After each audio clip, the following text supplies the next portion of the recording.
foster family, we have 10 pets. They are 3 Westies, Saffron, Belle and Beau, 5 tortoises, Herbie and Bernadette, Amy and Sheldon and Penny, and we have the 2 rabbits who are Poppy and Daisy. The fact that there is several dogs I find really helps, because we've got several children and everybody can have a cuddle at the same time and everybody can get that attention really. The children that we've had and young people that we've had have often spent more time with the dogs initially, because you can have a chat if you want to chat, you don't get quizzed, you don't get asked anything, and they're just lovely company. So this is what we call the den, and it's our semi-independent room, but this goes down really well. It's got its own entrance, it's got its own set of rules. It is somewhere to practice being independent but safely. We're all in the house, they've got access to the house all the time. I've got a key for the den as well, so it's still one home, but this is a separate area for privacy. We've got rooms in the house for younger, under 16-year-olds. This is probably my favourite and most important thing, and it's our welcome book. So we don't really discuss this book, it's just left on the child's bed and in their own time they just go through it. But what is so important to me, because it introduces our family, there's photographs of everybody that's in our house and a little bit about them as well, what things they like, how old they are. And I think that it's, in the early days, it can be so daunting, and it's who am I with, and it's actually really nice to have a little bit of an explanation, and they also can create talking points. Because food and meals are such a high anxiety area for nearly all of the children that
Mrs. Cook. So if you just leave it 10 seconds and then it should be ready to roll. Yeah. Thank you.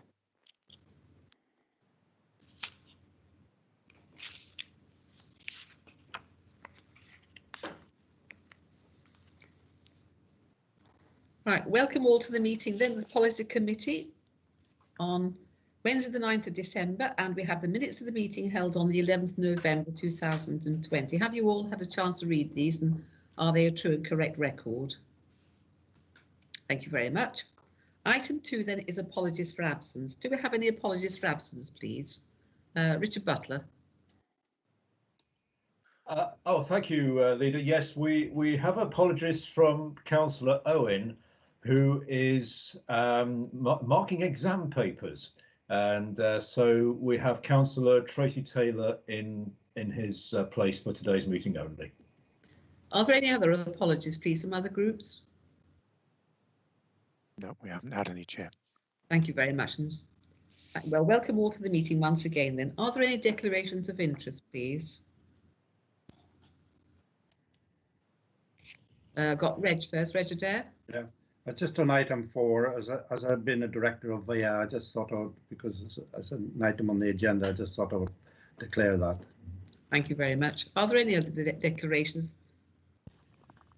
If it comes to anybody in the meeting, they should declare they do have an interest. Would you please let us know before you speak to an item? Let's move on now to item 3.5, I suppose, it comes between 3 and 4. We do have an urgent item here. It has to be decided before the 12th of December on our admission arrangements. So this is an urgent item. I'm going to ask Tracy Taylor, please, to introduce this and propose the recommendation. So Tracy. Thank you, Chair. As you say, this is a revision to the Nottinghamshire School Admission Arrangements 2021-2022.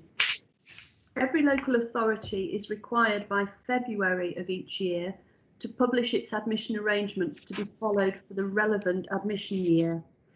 Nottinghamshire County Council's admission arrangements, determined on the 10th of February 2020, included additional criteria for some voluntary controlled schools requiring evidence of faith or worship. During much of this year, places of worship have been closed or had very restricted congregations due to COVID arrangements, and this meant that families would be unable to meet the criteria in the Council's arrangements. Nottinghamshire County Council therefore applied to the Office of the Schools Adjudicator for an in-year variation of the arrangements for 2021-2022. The adjudicator confirmed their approval in November, and the revision of the arrangements is now outlined in the report before you. These arrangements would apply for families who are currently applying for a place for their child for September 2021, as the application process is open until the national closing date of the 15th of January 2021. So I therefore move the recommendation on page 3, which is that the admission arrangements for Nottinghamshire's voluntary controlled schools, which use faith criteria in their admission arrangements, are revised. Thank you, Chair. Thank you, Tracy, and I'm happy to second that. And now that it's open for debate, would anyone like to speak to this item, please? I can't see any hands going up. No. Thank you. Right, well, that item is approved then. I just meant to Thank take. Do you want me to take the names, Chair? Sorry, Chief Executive. Would you like to call the register? OK, thank you very much, Councillor Cutts. So as with previous virtual meetings, colleagues, the votes are not recorded in the minutes unless 2 or more members request it. But in line with our previous arrangements, I am going to note people's vote. Starting with Councillor Adair, please. 4. Councillor Barnfather. 4. Councillor Butler. 4. Councillor Cotty. 4. Councillor Cutts. 4. Councillor Fole. 4. Councillor Garner. 4. Councillor Guilfoyle. 4. Councillor Harper. 4. Councillor Jackson. 4. Councillor Knight. 4. Councillor Lawton. 4. Councillor Madden. 4. Councillor Martin. 4. Councillor Peck. 4. Councillor Pringle, 4. Councillor Rhodes, 4. Councillor Taylor, 4. and Councillor Weiss. 4. That's unanimous, Chairman.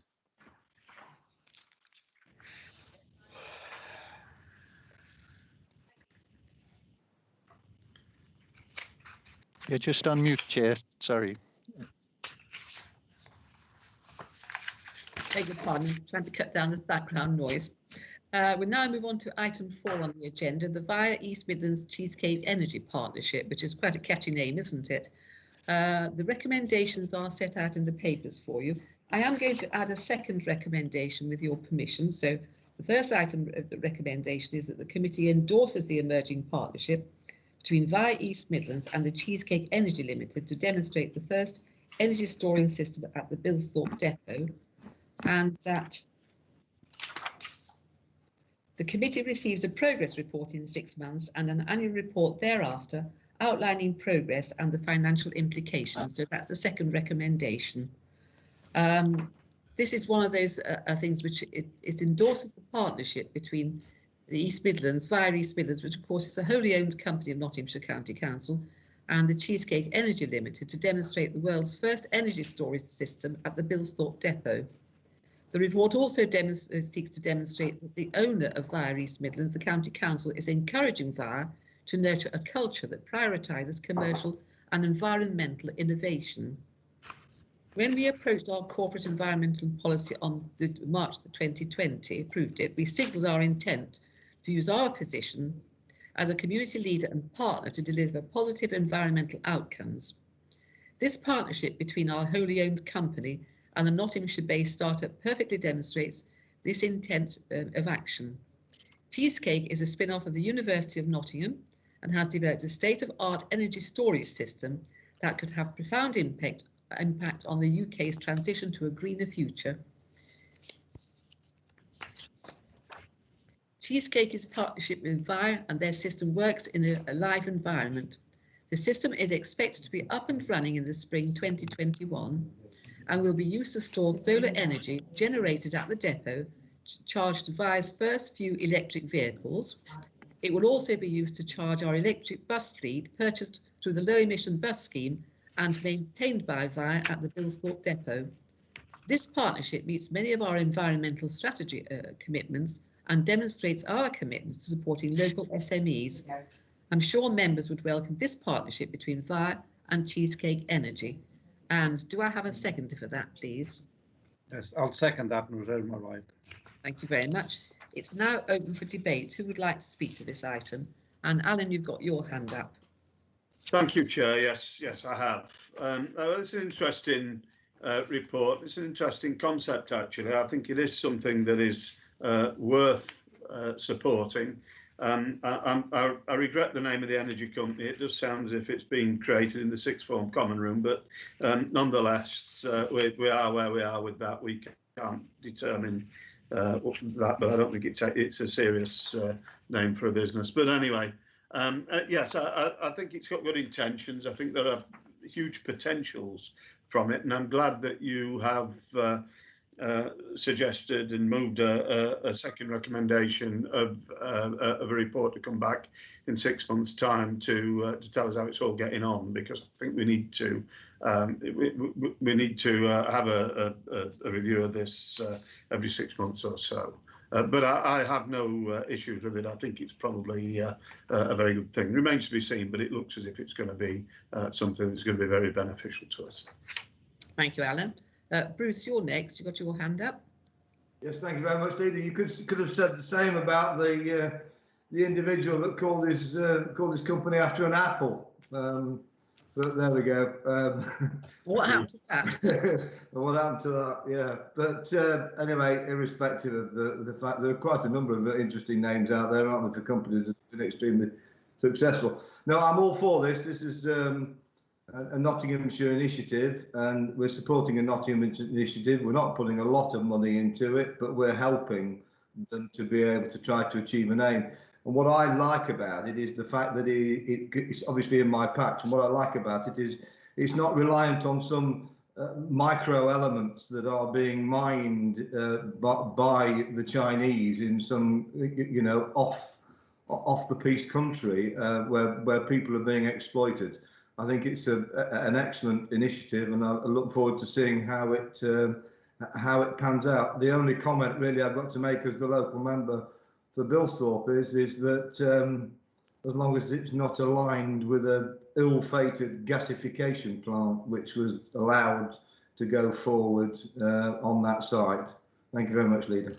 Well, I think we'll strike that out of the record, Bruce, because we're discussing this item, and I've taken note of what you said. I've got Mike Pringle next, and then David Martin. So, Mike. Thank you, Leader. Fantastic. The paper delivers everything that I think we should be proud of in Nottinghamshire, in particular, the partnership working with universities and encouraging that to move forward. I mean, £20 million revenue, £60,000 savings on grid upgrades, CO2 savings of 260,000 kgs. Incredible. All for an initial cost of 20k to us as intermediates between the group. Fabulous. My only asking, and you brought this up previously, in extending the recommendations, is that we are aware in plenty of time of any future financial implications that will fall onto the county council. So I appreciate what you said earlier, and I'm hoping that's taken into account, but I think it's a brilliant idea. Thank you for that. Right, David Martin. Yes, thank you, Madam Chairman. At a time when we all seem to be discussing bad news and deleterious impact on our communities, today at last we're discussing how we can positively impact on our communities. New cars and vans powered wholly by petrol and diesel will not be sold in the UK after 2030, and the government recently announced a green revolution. And these discussions could lead us to playing a key role in this. It's definitely worth constructively working with a company who can claim their system could cut the cost of storing energy by 30 to 40% and offers a solution that can be used in several sectors, including EV charging, heavy industry and renewable energy generation. The big players in the car industry are already looking at how to continue expansion into this competitive industry. I refer you to paragraph 13 in the middle of the page on agenda item 4, that VSL proposed to go live with the prototype phase 1 storage facility at Bilthorpe Depot in spring 21. Looking at supporting the charging of electric bus fleet. This is especially welcome. Can I ask, Chairman, that we involve the borough and district councils like my own at Ashfield and see how we can take advantage of this relationship as we all make towards turning our fleet electric and as we move towards a carbon neutral Nottinghamshire. Finally, my wife has always said that cheesecake's not good for you. She tells me that it's unhealthy, but after looking at this, I'm not so sure. Thank you very much. This is a county council matter, David, so it will meet the needs of where it's going to be at the Bilsthorpe Depot. I've got Glyn Guilfoyle next. Glyn. Thank you, Chairman. Fully support it along with the comments from other people. I just wondered if we'd got a partnership agreement that sort of sets out the way forward. Clearly, this is an exciting venture. I didn't know whether we'd got one or whether VIA has got one with the university. I think from the notes I have, it's an emerging partnership agreement, and no doubt this will be thoroughly looked at by our legal officers to make quite sure that it's being, if you like, fairly distributed, because of course we, as partners, you do expect there to be rules around who benefits if it should be, for example, a great success, and if anyone tries to sell it on, what would our recommendations be? But perhaps that's for the future. We never know where these things are going to lead us. I do agree with you on that, but it's worth a try in my view. I just want to make sure that we get the appropriate slice of cheesecake. I entirely agree with you. Anybody else want to speak to this? Well, Reg, you reserve the right to speak. Would you like to come in? Yeah, just on that last point that Glyn brought up, we have to remember that VIA is a wholly owned subsidiary of Notts County Council. So therefore, any benefits that go through VIA comes back to the County Council. Yeah. And I think that's the key. That's the key to this. I mean, okay, it's done through our arm's length company VIA, but it's an NCC initiative, and the economics of it comes back to the council at the end of the day. So And I think it's right where we said that we have to keep a monitor on it as well as to see how it acquits for the future, living on the back of somebody else's experience. But apart from that, I think it's a tremendous idea. And I don't eat cheesecake myself, but I'll have a slice of this in the electric car. Right, the cheesecake all round then. I don't have any other speakers. I'm now going to move to the vote and ask the Chief Executive to call the vote, please. So, Chief Executive. Thank you, Leader.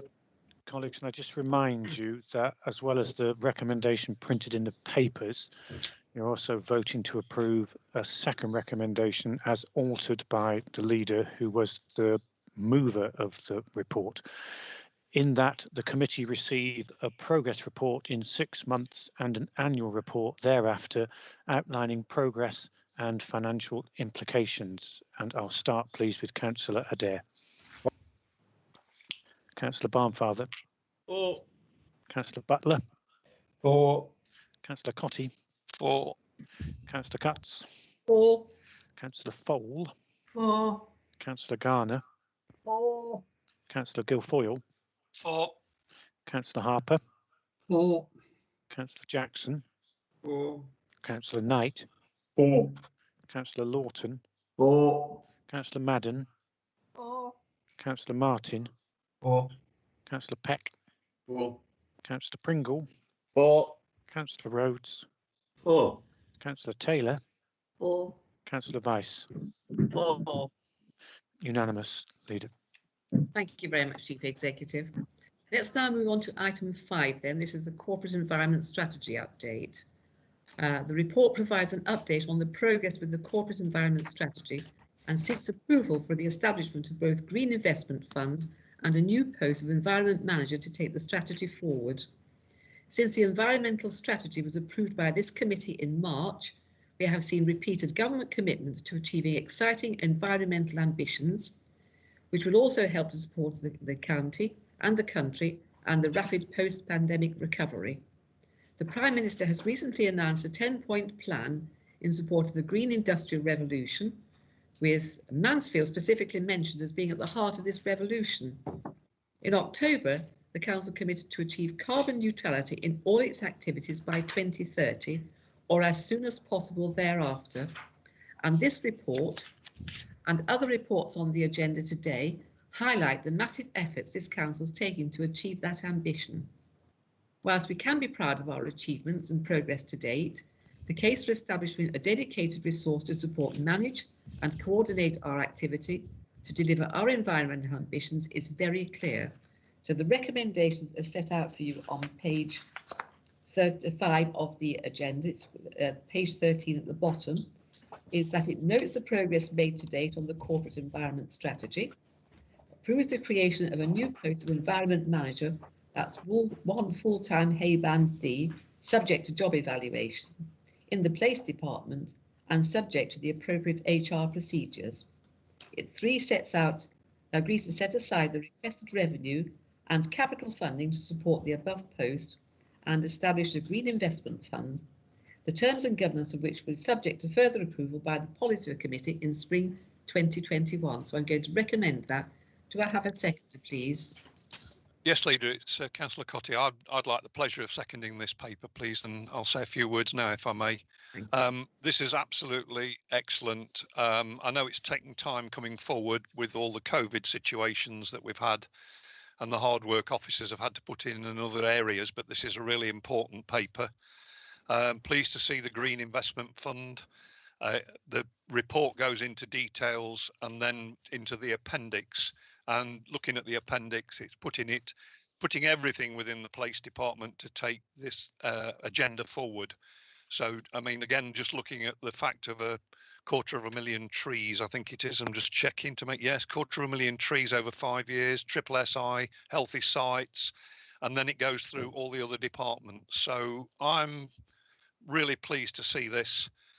It's something that I've been wanting to see for a long time, as it's on my agenda as well.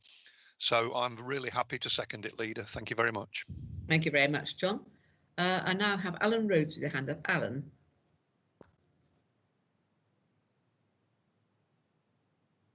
You're muted, Alan. You think I get used to it, wouldn't you?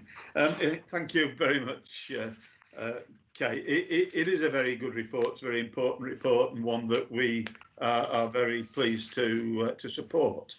It is sad to see the words "no further progress" appear on the yellow pages quite so often, but I do understand the pressures from the COVID period and the fact that both staff and resources have been deployed elsewhere. We've had that conversation, and Adrian and Anthony have explained that situation, so we do accept that. So it's a very good report, and we are very pleased to support it, Chair. Thank you, Alan. David Martin.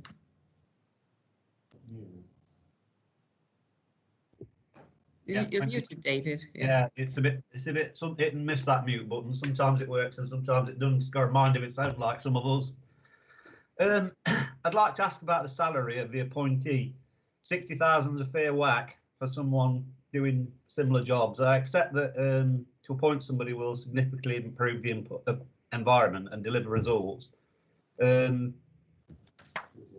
can I make a plea that we start cutting the jargon from some of these reports? Not all of us are HR professionals, and refer to the use of KPA in paragraph 11 on page 3. Potential salary of 60k is dependent on KPAs. This means that key performance areas, you know, it's a bit like reading an adult health and social care paper at times. Paragraphs 25 to 27 go through the financial implications of the decision. Can I ask, however, that what recruitment costs would this decision bring? Are we planning to use our in-house team or external recruitment consultants like Gatenby or Penner? I must make it clear that we need to make this appointment. It's especially true when you look at the appendix. I get why the words "no further progress" are threaded through it all the way through. It's because of COVID, but you know, that's just the circumstances of this year. We need to ensure, however, that improving our environment should be central to our COVID recovery from here on inwards. Thank you. Thank you very much. Well, can I say it's in the paper, it's Hay evaluated, it's job evaluated, and it will go through our own committee, through the policies we have in our council. So I don't think, David, you need to be too worried about this. And if the paper's difficult to read, well, I'm sorry about that. Most of us do manage. Is there anybody else? Oh, Bruce, you've got your hand up. And I'm sorry, I think I missed Muriel out as well, haven't I? That's okay. Would you like to go next, Muriel? Thank you. Yes, thank you, Chair. Yes, I mean, I agree completely with what Councillor Rhodes has said. It's a very encouraging paper, and it's good to have the appendix with things, with areas of work identified.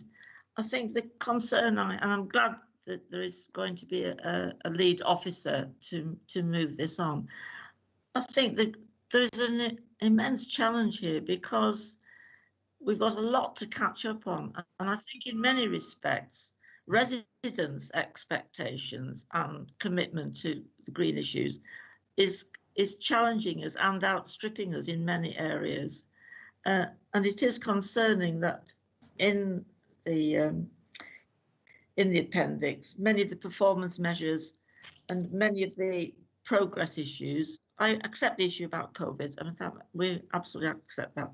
But in terms of more resources needed, you know what that means, what kind of resources are holding us back. And just to take two items as an example, in respect of the planting of 250,000 trees, in Gedling, we've a climate change group there has been committed to distributing trees under the Oaks for Knots project. And I'm sure that's happening in many other districts. So I think people in the community are doing a great deal to fulfill these ambitions. And in terms of the next item, in terms of designating a new tranche of local nature reserves, in Gedling, we have the Netherfield Lagoons, which is an absolute treasure of protection, funded by the Gedling Conservation Trust. That trust has received no support from the County Council throughout its existence. It's all supported by charitable giving. And I think if we're going to move forward, I think we need to have a message out to the community that we are positive about supporting local projects and working in partnership together, over a whole range of issues that people are in their own lives tackling with. Thank you. Thank you. Yes, they could, of course, have applied to the local improvement scheme, Muriel, because just the sort of scheme you mentioned, local volunteers, would have been the type of scheme we do wish to bring forwards. But thank you for your contribution. And now have Kate, please, Kate Fole. Thank you, Chair. Yes, I appreciate that, Kate, but I think Muriel makes a good point. I mean, for example, when we had the opportunity to support Attenborough Nature Reserve, we didn't as a council. And I think it's, and okay, there are other schemes and there are other funding, but really the county council ought to be proactive in supporting some of these really good schemes that are already there, not the ones that not as well, but aren't necessarily owned by the county council. But having said that, I think it's a good report and it's good to see so much stuff going on. There's a fair bit where progress hasn't been made. And I do understand that COVID's had an impact, but I mean, this is a way into your term of office, and I'm just surprised that progress isn't as good as it might have been. But as I said, I do understand the COVID impacts, and clearly that's people have had other priorities. The other thing I wanted to ask is about the data. I was very concerned. This is on page 20 in the yellow pages.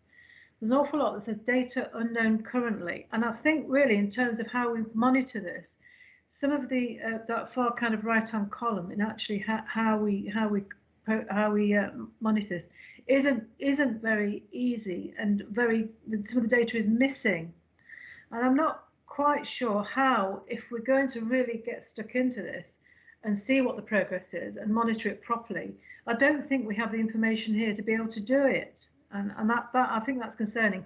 But overall, it's good to have a good report. I think it's good to have this new post. I think that's an excellent initiative, and certainly I'd support that. Thank you. Thank you very much, Kate. Right, I've got Bruce now, please. Bruce Lawton. Yes, thank you very much, Lee. You're being damned by faint praise, Kate. I welcome this report. I welcome the fact that what it's doing is it is combining all the environmental issues into one place, and therefore checking the performance. And there's a paper a bit further down the road and this meeting that's doing exactly the same thing. It's not creating a fragmented delivery of a particular service within departments. It's bringing it all together under John's tutelage, and obviously I'm on his committee, and I look forward to scrutinising the effect of this. And the last point I'd just like to make, it just say the revenue cost of an environmental manager is, and that's the total cost, so I doubt that's his salary. Well, no, it's not his salary. There's all the ongoing costs as well that are taken into that 60k. Thank you very much, Leader. Thank you. I've got Steve now. Did you have your hand up, Steve? Yes, thank you, Leader. Yes. I welcome this report. It's very good. I've read all the appendices, and a 250,000 trees and street lights for 2023. It's all good stuff, and so I fully support it, and I'll be keeping an eye on it in the future. So I will be for it. Thank you. Thank you, Steve. Right, Tony now. Tony Harper. Thank you, Leader. Not wishing to repeat too much of what everyone else has said. This is topical. I don't know if other people saw it as well. I saw a programme this week on climate change, which was quite frightening. I think we should celebrate this motion. There's nothing negative in it. I particularly like the Green Investment Fund, 250,000 trees. I fully support it. Thank you, Leader. Thank you very much. Are there any other speakers? Richard Butler. Yes, thank you, Leader. Well, as colleagues are saying, I fully support this report as well. Everyone, we all have a role to play as individuals and as a corporate body as we move forward in dealing with the environmental challenges that we all face. But of course, we all get very busy doing our normal day-to-day jobs as well, and so sometimes one can lose focus a little bit on this. So it's going to be very helpful to have someone in place to coordinate it all and bring it all together in that respect. If I may, though, I've suddenly realised, listening to this discussion, that I've been around for a few years now, and I really just feel the need to update or correct Councillor Wise on her comment that this authority hasn't really done anything like this before, and she referred to the Netherfield Lagoons. I remember back in, it was probably 2011, 2012-ish, when at the time I was had quite a part to play in the local improvement scheme. And indeed, Leader, you mentioned this could be a bid for a local improvement scheme. Well, it was. And I distinctly remember visiting the lagoons following work that's been done, following an LIS bid that had been put in at the time. And I still remember now, because I hadn't been before. It was a new area to me. And being amazed at having traversed through the Victoria Retail Park, and then suddenly finding this lovely little area of lagoons was a great place to be. And there were children there. They were doing pond dipping. And they proudly showed me what they were doing, and the people who had put the bid in were all delighted. So really, I think it was probably before Councillor White's time here. I'm not sure, but we have got a history of helping environmental projects like this. And Leader, as you say as well, it's an idea. That sort of project is a very good thing for community groups to put in for LIS, etc. Thank you. Are there any other speakers, please? I think you've spoken, John, haven't you? Reg, would you like to speak? Yourself unmuted. When people say, I mean, this year alone, I don't know what people do with the CDF funding, but I know that some of mine went to planting trees in parks and places like that. So that's council money going into the green agenda. So I think the NCC has done and can do and do quite a lot if they do use the LIST programme and the CDF funding to promote the green agenda. Leader, could I just make a point of information to members, please? Yes. Just to remind members that the Greenwood community, we've supported all the way through from 2009 when the districts withdrew all their funding over a period of 2 or 3 years. We've kept that going, and they're now working with us on the minor to major to minor project. And we do try and work with groups on the environment going forward. So, and we have done that in the past. Thank you. Thank you very much. Any other speakers? No, well, I think we've had a fair debate. I think it's quite interesting how important this is to everybody, how it's gone up the agenda. I'm sorry if you found progress slow, Kate, but I'm afraid we had to deal with the events. This has always bedeviled politicians, and the COVID virus, of course, was one of those major events we had to deal with because it was very serious for all of us. And thankfully, the vaccine is now being rolled out. I've just seen flashed up. It looks as if the Oxford virus is also the vaccine is also going to be rolled out. So I think that's what I would call the workhorse vaccine, which is really good. That we've been a bit slow on this. I'm afraid the personnel were deployed in other areas. And I particularly would like to see this happening at a faster pace because I think it's really important.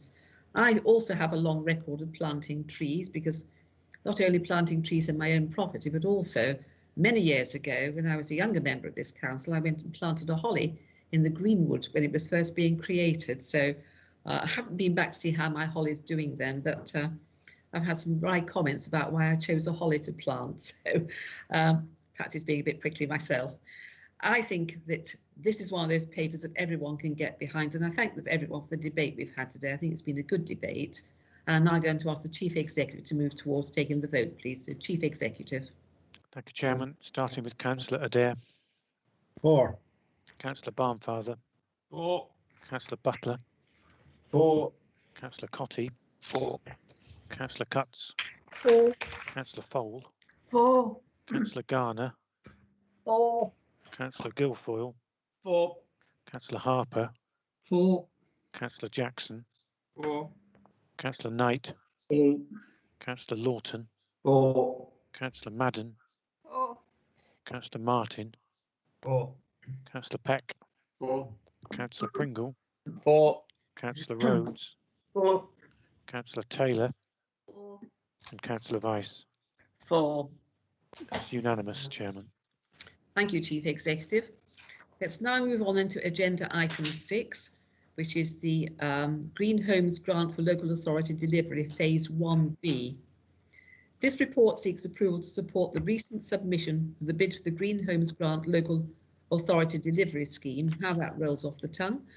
The bid is in partnership with E.ON and, if successful, will require the Council's capital programme to be amended to reflect the funding. More than 3.6 million is hoped to be made available for residents as part of this central government scheme, which will provide grants to eligible homeowners to improve energy efficiency in their homes, cut heating costs and help the environment. Up to 500 hard-to-heat homes across Nottinghamshire are set to benefit. Everyone has a responsibility to act on climate change and improving our homes' energy efficiency performance, and represents a major step forward to reducing our collective carbon footprint. This is why this funding is so crucial and important. It delivers for the environment and will make a real difference to people's comfort, health and wealth. The recommendations for you are set out in the minute book, and they are on page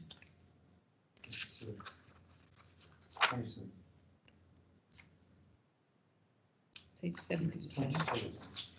Yeah. 23. 23, yeah, page 23. And the recommendations say that we support the recent submission for a bid for the Green Homes Grant for Local Authority Delivery Scheme Phase 1B in partnership with E.ON.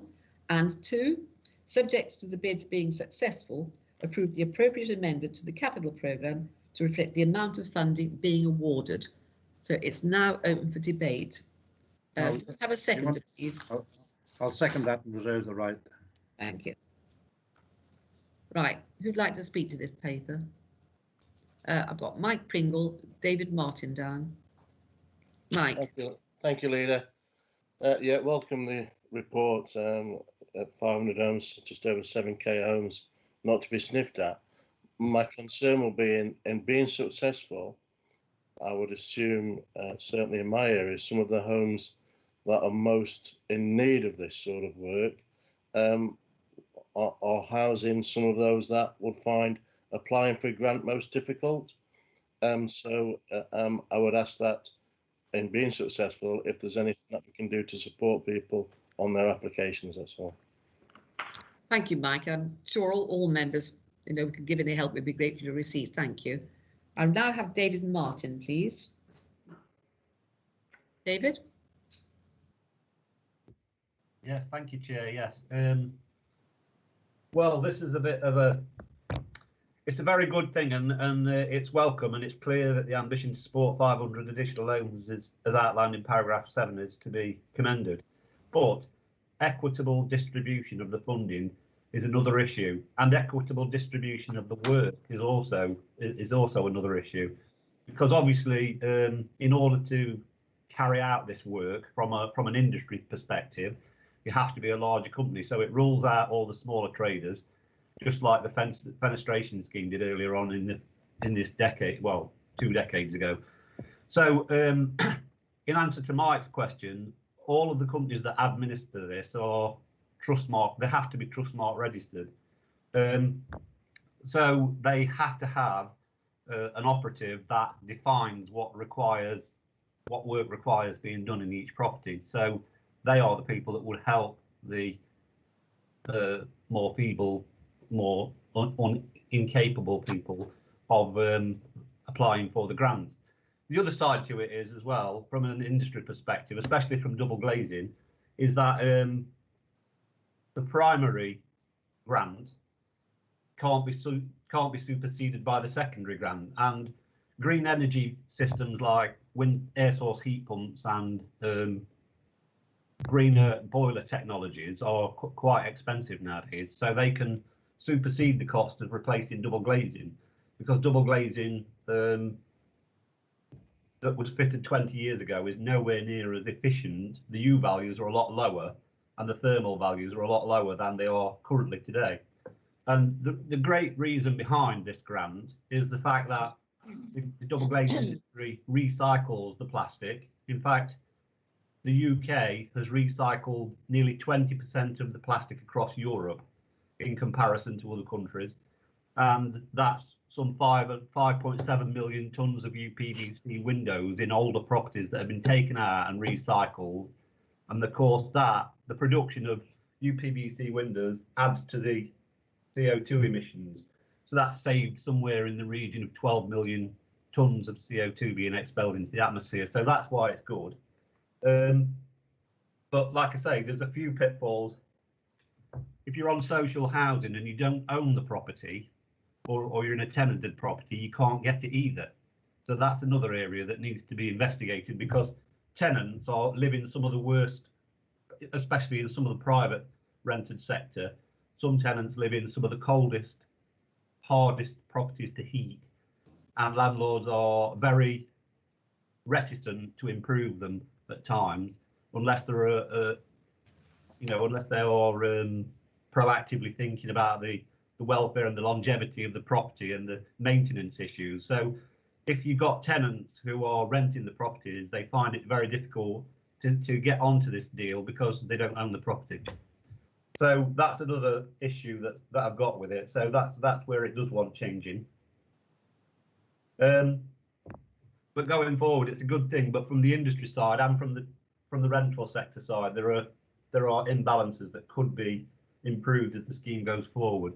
And I don't know where we direct those changes to, because it's a government legislation, how it's developed, how it's spent.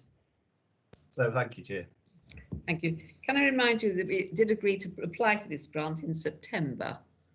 So we all have an awareness of what it is, and it's to private homes, and there is no money from the county council going into this. It is a grant.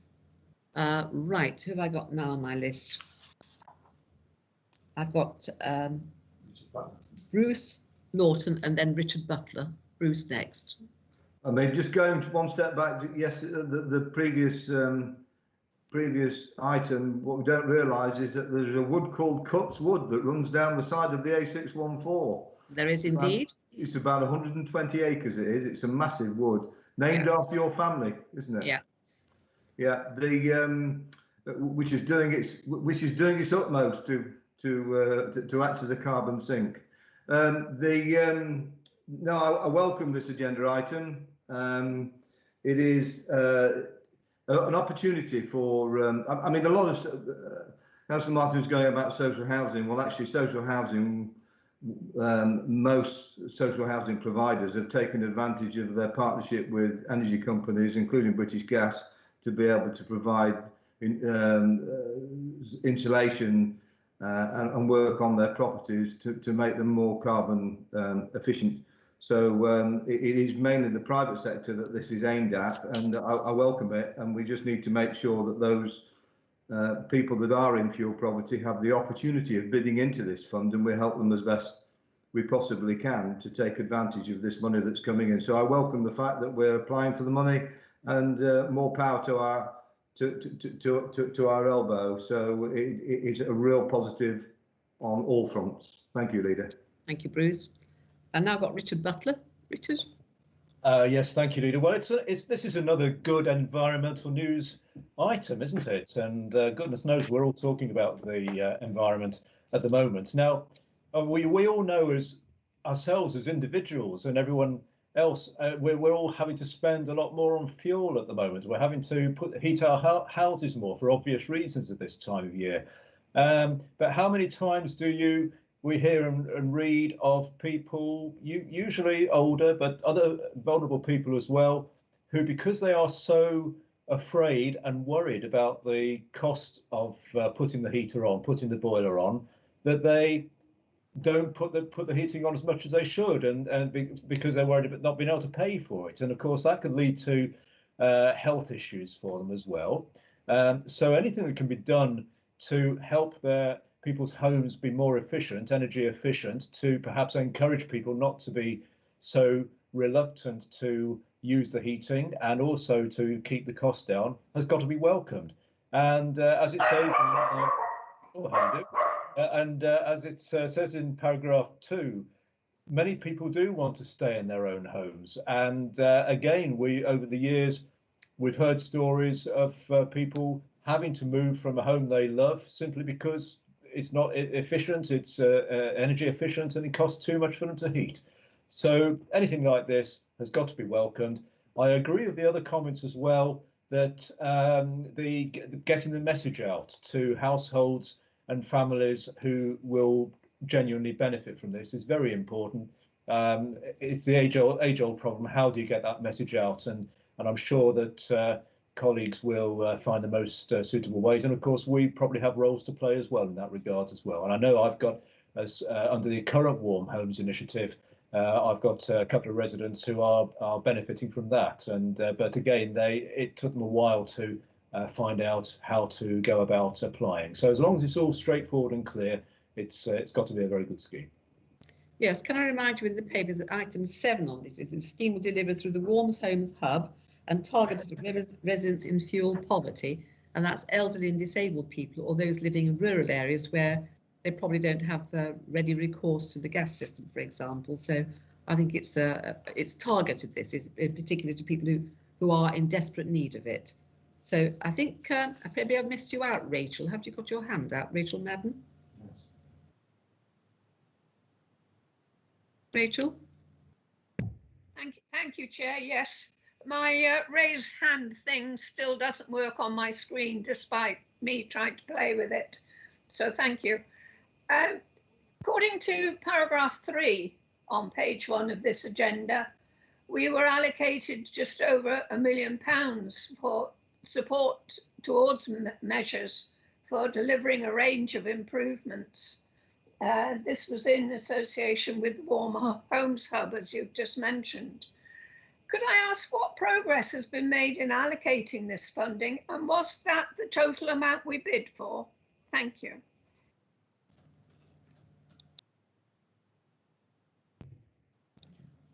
That's a direct question I can't answer, Rachel. Is Adrian, one of our officers, on this call, please? If you are, Adrian, would you mind if you can reply to that? Thank you, Councillor, for your question. Yes, I gather that was I recall that was the amount we bid for in Wave 1A. I don't have the figures naturally to hand, forgive me, about the rollout of Phase 1. It's only been, as you know, active for a couple of months, but I'd gladly provide you and other members with an update as and when it's appropriate. Thank you. Yeah. Right. Reg, would you like to speak? Are there any other speakers who'd like to contribute to this debate? So, Reg, would you like to? Yeah, just to sum up, I think this is a good bit of work again by the County Council and the officers in getting this money in for this particular cause, and I thoroughly support that, because as we know, there are a lot of homes there that need improving, and this is a contribution about how to get there. And I think the key thing is, okay, people may be worried how it's divvied up. The first and foremost thing to me is we've got the money. There's a number of homes that are going to help, and then we can worry about how it's worked out afterwards and deliver it in the most appropriate way to those in most need. I think that's right. So there are no further speakers. I'm now going to ask the Chief Executive to call the register, please, and put it to the vote. So, Chief Executive. Thank you, Chairman. Councillor Adair. Councillor Adair. Sorry, I said 4, but I think I muted myself. I beg your pardon, Reg. It's okay. Not at all. Councillor Barnfather. 4. Councillor Butler. 4. Councillor Cotty. 4. Councillor Cutts. 4. Councillor Fole. 4. Councillor Garner. 4. Councillor Guilfoyle. 4. Councillor Harper. 4. Councillor Jackson. 4. Councillor Knight. 4. Councillor Lawton. 4. Councillor Madden. 4. Councillor Martin. 4. Councillor Peck. 4. Councillor Pringle. 4. Councillor Rhodes. 4. Councillor Taylor. 4. And Councillor Vice. 4. Thank you. Also unanimous, Chairman. Thank you, Chief Executive. Thank you, all of you. Let's now move on to item 7 then. This is a Social Housing Decarbonisation Fund demonstrator. This report seeks approval to support the recent submission of an £800,000 bid to the Social Housing Decarbonisation Fund's demonstrator, which, if successful, will require the Council's capital programme to be amended to reflect this funding. As we move through the crisis of COVID-19 into the challenges of the economic recovery and the need to improve environmental performance, Retrofit presents an opportunity for this council to shape our own green recovery. Nottinghamshire County Council is committed to protecting and enhancing the environment for today and for future generations, and is well placed to use existing structures to deliver this project. It is encouraging to note that the Department for Business, Energy and Industrial Strategy, that's BEIS, approached the council to apply to use the innovative approaches in retrofitting 25 properties across Bassetlaw and Mansfield. It's my belief that those with the courage to act will find themselves well rewarded. So I'm going to propose that we, the recommendations as set out in page 27 of the report. It's recommended that the Policy Committee support the recent submission of a bid to the Social Housing Decarbonisation Fund's demonstrator, and that too, subject to the bid being successful, approves the appropriate amendment to the Council's capital programme to reflect the amount of funding awarded. Do I have a second for that, please? Second that and reserve the right, please. Thank you very much. Right. Could I have speakers to this? Rachel Madden, then Alan. Alan, have you got your hand up? Yes, thanks, thanks, Kay. Well, in supporting this report, I can't let it go without raising a couple of points. First of all, I'm surprised to see it because, as you so often remind us, Kay, we're not a housing authority.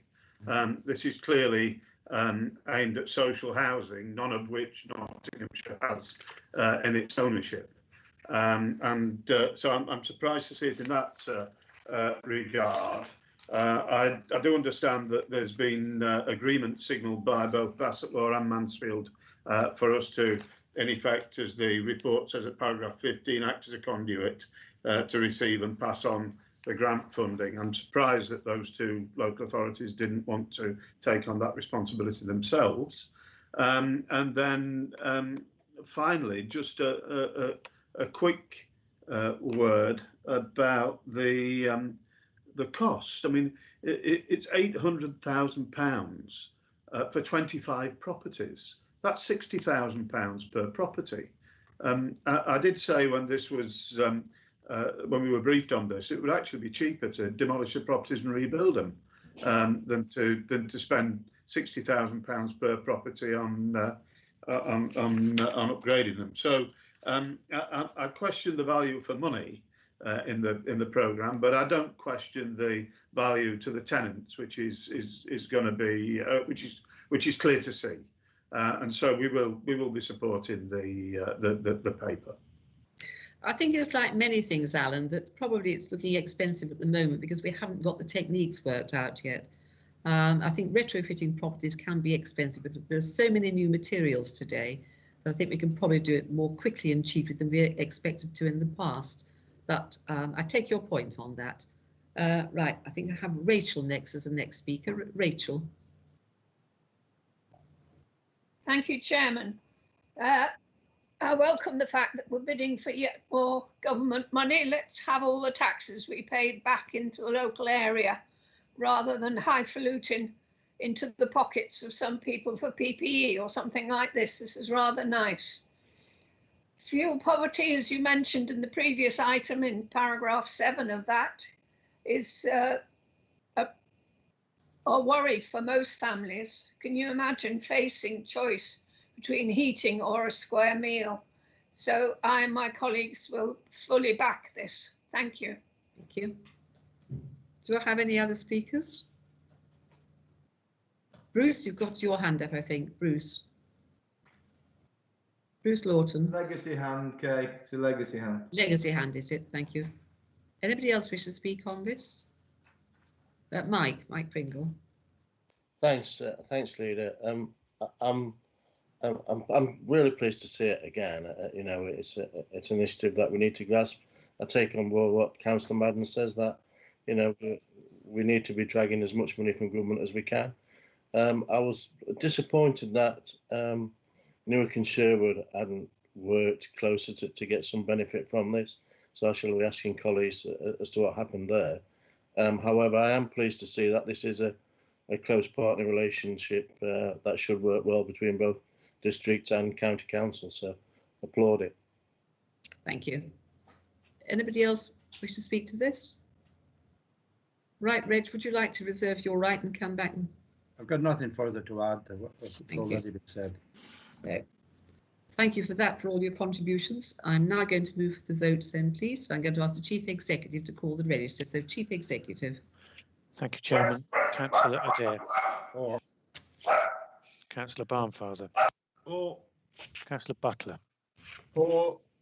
Councillor Cotty. For. Councillor Cutts. For. Councillor Fole. For. Councillor Garner. For. Councillor Guilfoyle. For. Councillor Harper. For. Councillor Jackson. For. Councillor Knight. For. Councillor Lawton. For. Councillor Madden. For. Councillor Martin. For. Councillor Peck. For. Councillor Pringle. For. Councillor Rhodes. For. Councillor Taylor. For. Councillor Vice. For. And I've put that dog down as voting for as well. Hope you don't mind. That's unanimous, Chair. Thank you. I think that was Hector adding to the list there, Bruce. So thank you very much. It's quite nice when we get the intervention from people's pets. It makes policy committee slightly different, and I sometimes wonder which side they're on. Let's move now then to item 8. That's unanimous, by the way, the previous vote. Agenda item 8 then is the Property Transformation Programme Closure Report and Corporate Landlord Model. We've been working towards this for quite a long time in this council, and this report details the achievements of the Property Transformation Programme and proposes its formal closure and provides an update on the progress towards embedding a corporate landlord model for facilities management across the operational estate. The members will recall that Policy Committee previously approved the undertaking of a property transformation programme to enable the service to better discharge its asset management.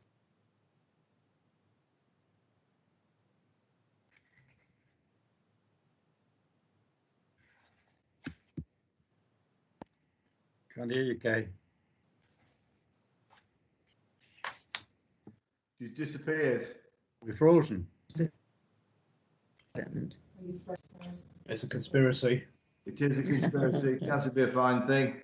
Yeah. Can I have a button on my computer? Can I still be heard? Oh, you're back now. Yeah. Try again. I'm back now, am I? Your image is any- still frozen. My image is still frozen. Well, that's probably a good thing. I'm frozen in time. I shan't get any older. That's back to normal now, isn't it? You're still frozen, but we can hear you okay. Thank you. Apologies to members then.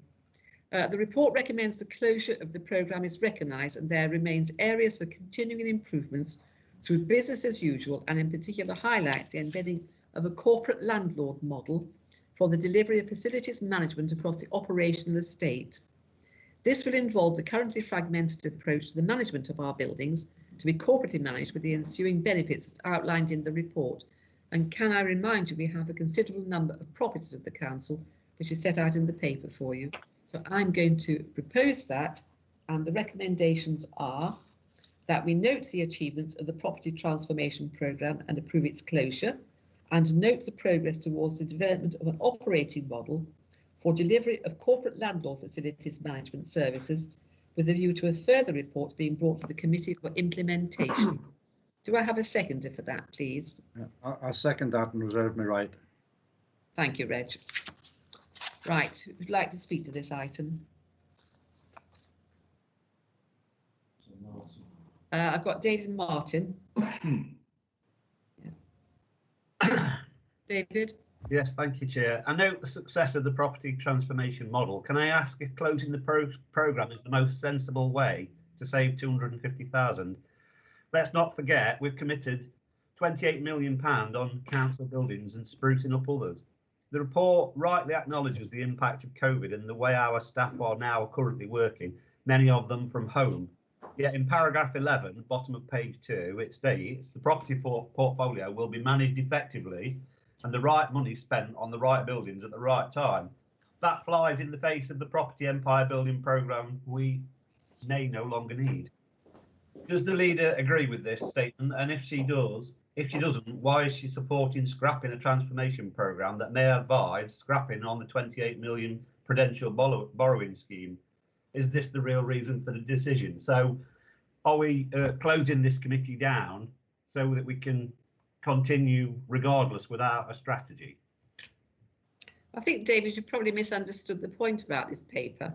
This paper is here to have a corporate landlord model to manage the facilities of our buildings. For example, it's the water treatment for Legionnaires. It's making quite sure they are refitted with electricity when it requires the rewiring. It's making quite sure that everything's running properly under one body and not spread out into committees. We've been working towards this for years, and I'm finally glad to see this come on the agenda today. So that's the point about this paper as set out in the report. Right. Do I have other speakers, please?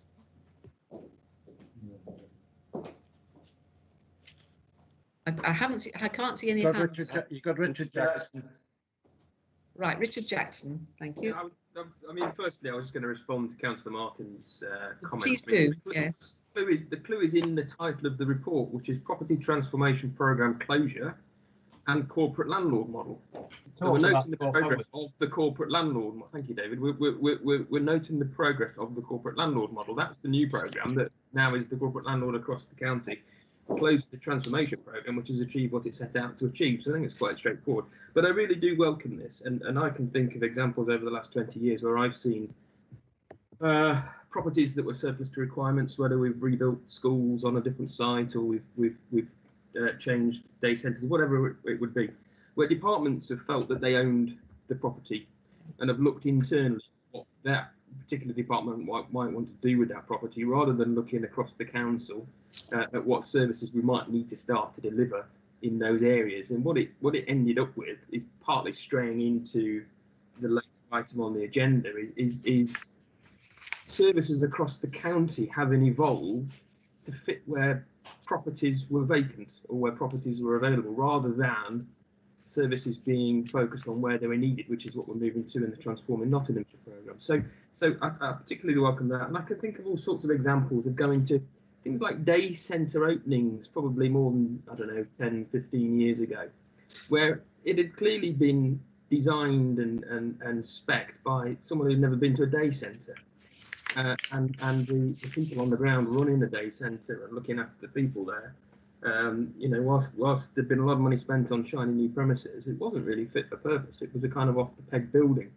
And then at the opposite end of the scale, I remember buildings which had been almost, you know, new projects which had been almost completely taken over by staff in the end user departments without any great sort of building knowledge, without any project management experience, and things inevitably went way over budget. So, you know, we had to find a happy medium. I think we've absolutely done that. So I certainly welcome this report, Chair. Thank you very much indeed, Richard. And I've been to properties that have been sadly neglected just by simple maintenance, keeping the gutters clean. Right, I've got Bruce Lawton next. Bruce? Yeah, that's exactly the point. Can I apologise for Hector? Every time the door rings, his doorbell rings, he starts barking. He's inherited. I have no way of training him. I agree with this paper. This is an attempt to be able to sort out some of the long-term maintenance issues as well across our portfolio, which is just what you've talked about, cleaning gutters out, something as simple as that, maintaining soffits, you know, just general buildings maintenance, which councils across the country have always, they're great at building stuff, new stuff, but not very good at long-term maintenance, which saves us a fortune. And so I welcome this, and I look forward to, how can I put it, a better cared for set of buildings that are owned by Nottinghamshire County Council. Thank you very much, Leader. Yeah, I think perhaps, David, perhaps you might have misunderstood. Closing the programme is where we started to look into this is a property transformation programme, and we now have embedded that programme with a corporate landlord model. So we close the programme and now open the corporate landlord model. So that's the intention of this. Right, next speaker, please. I've got Kate, please, Kate Fowle. Thank you. I mean, yeah, happy to support this, but just something that I've just come into my head as a result of some of the discussion we've just had I can see that it's really good to kind of have a corporate landlord with all the expertise and a proper plan for the county. I can absolutely understand that. What would worry me is if they didn't consult locally when some changes needed to be made. And I'm talking there in terms of it's a significant change in terms of service users and the local member, to make sure that actually it's not a one-size-fits-all approach. Well, this is intended for those who are experts in this area from our companies to go out and maintain these properties on a proper rolling programme. So rather than doing a condition survey and then nothing much happens, it's a proper rolling programme of repair and maintenance for refitting things that need refitting, or just generally maintaining the property through one department and not spread throughout the council in, let's say, the operational committees. That's all this is about. Do I have any other speakers, please? No, Reg, you reserve the right to speak. Would you like to come back? I've got nothing further to add than what's already been said. Yeah. Thank you then. Well, I'll now move to the vote, please. I'm going to ask the Chief Executive to call the vote. So, Chief Executive. Thank you, Leader. Councillor Adair. For. Councillor Barnfather. For. Councillor Butler. For. Councillor Cotty. For. Councillor Cutts. For. Councillor Fole. For. Councillor Garner. For. Councillor Guilfoyle. For. Councillor Harper. For. Councillor Jackson. For. Councillor Knight. For. Councillor Lawton. For. Councillor Madden. For. Councillor Martin. For. Councillor Peck. For. Councillor Pringle. For. Councillor Rhodes. For. Councillor Taylor. For. Councillor Weiss. For. Thank you, Chairman. That's unanimous. Thank you very much for that. Let's now move on to the next item, please. Item 9 on the agenda. This is investing in Nottinghamshire, utilising the council's property estate to deliver environmental, economic and financial benefits in the post-COVID world. So we have taken account of how the world has changed somewhat and how we use offices. And this report seeks approval to rescope and move the Investing in Nottinghamshire programme into the next phase of delivery. The report further outlines the additional benefits of the programme that the previously agreed investment in our services will bring. These include environmental, economic and financial benefits through existing costly old energy inefficient buildings and using better our property assets.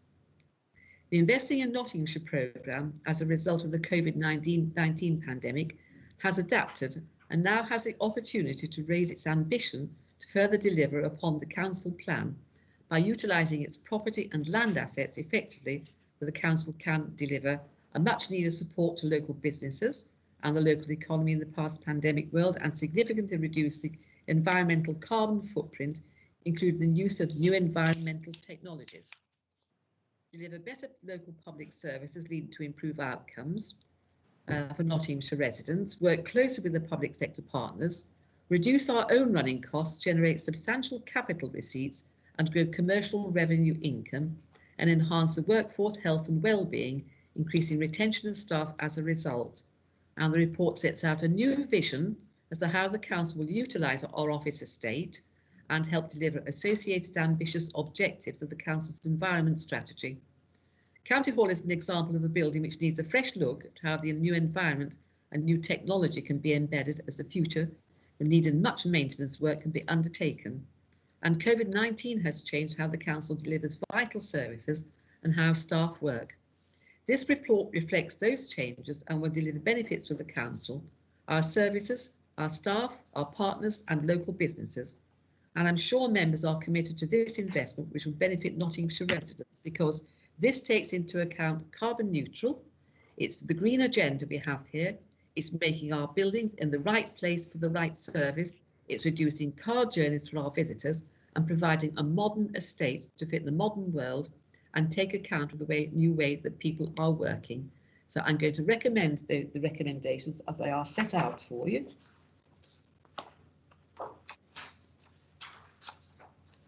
Page 46. And this is a long paper with detailed reports on each of those areas. And on page 46 there, I won't read them all through again. It endorses the progress, supports the principles, supports the development of feasibility studies, supports a feasibility study on Sherwood Energy Village, supports a feasibility study at Byron House, approves the development of a feasibility study to provide accommodation for small and medium-sized enterprises, and approves a variation to the capital programme decreased by £721,000 and to reflect the efficiencies found with investing in the Nottinghamshire Capital Programme. They are the recommendations. Do I have a seconder, please? I will second that and reserve my right. Thank you, Reg. Right, it's open for debate. Alan, you got the first hander. This is bizarre. It says Alan Rhodes on Reg's picture. Alan.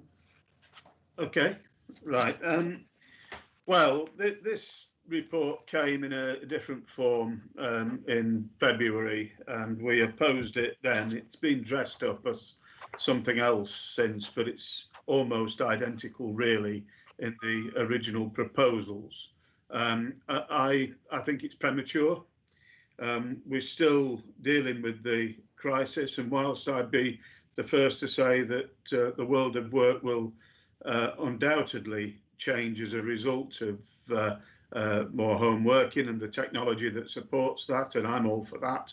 I think it's been one of the few positives to come out of this this year, actually, in terms of the COVID crisis. So, but I still think it's premature. My belief is that this report should be paused for two reasons. First of all, because, as I've said, it's premature, but secondly, because it's coming at the tail end of this administration, and none of us really know what's going to happen in next year's elections. But it's the wrong time to be proposing such widespread changes. I said in February that if there was a change of administration next year, we will review this strategy, and I stand by that. We will review it.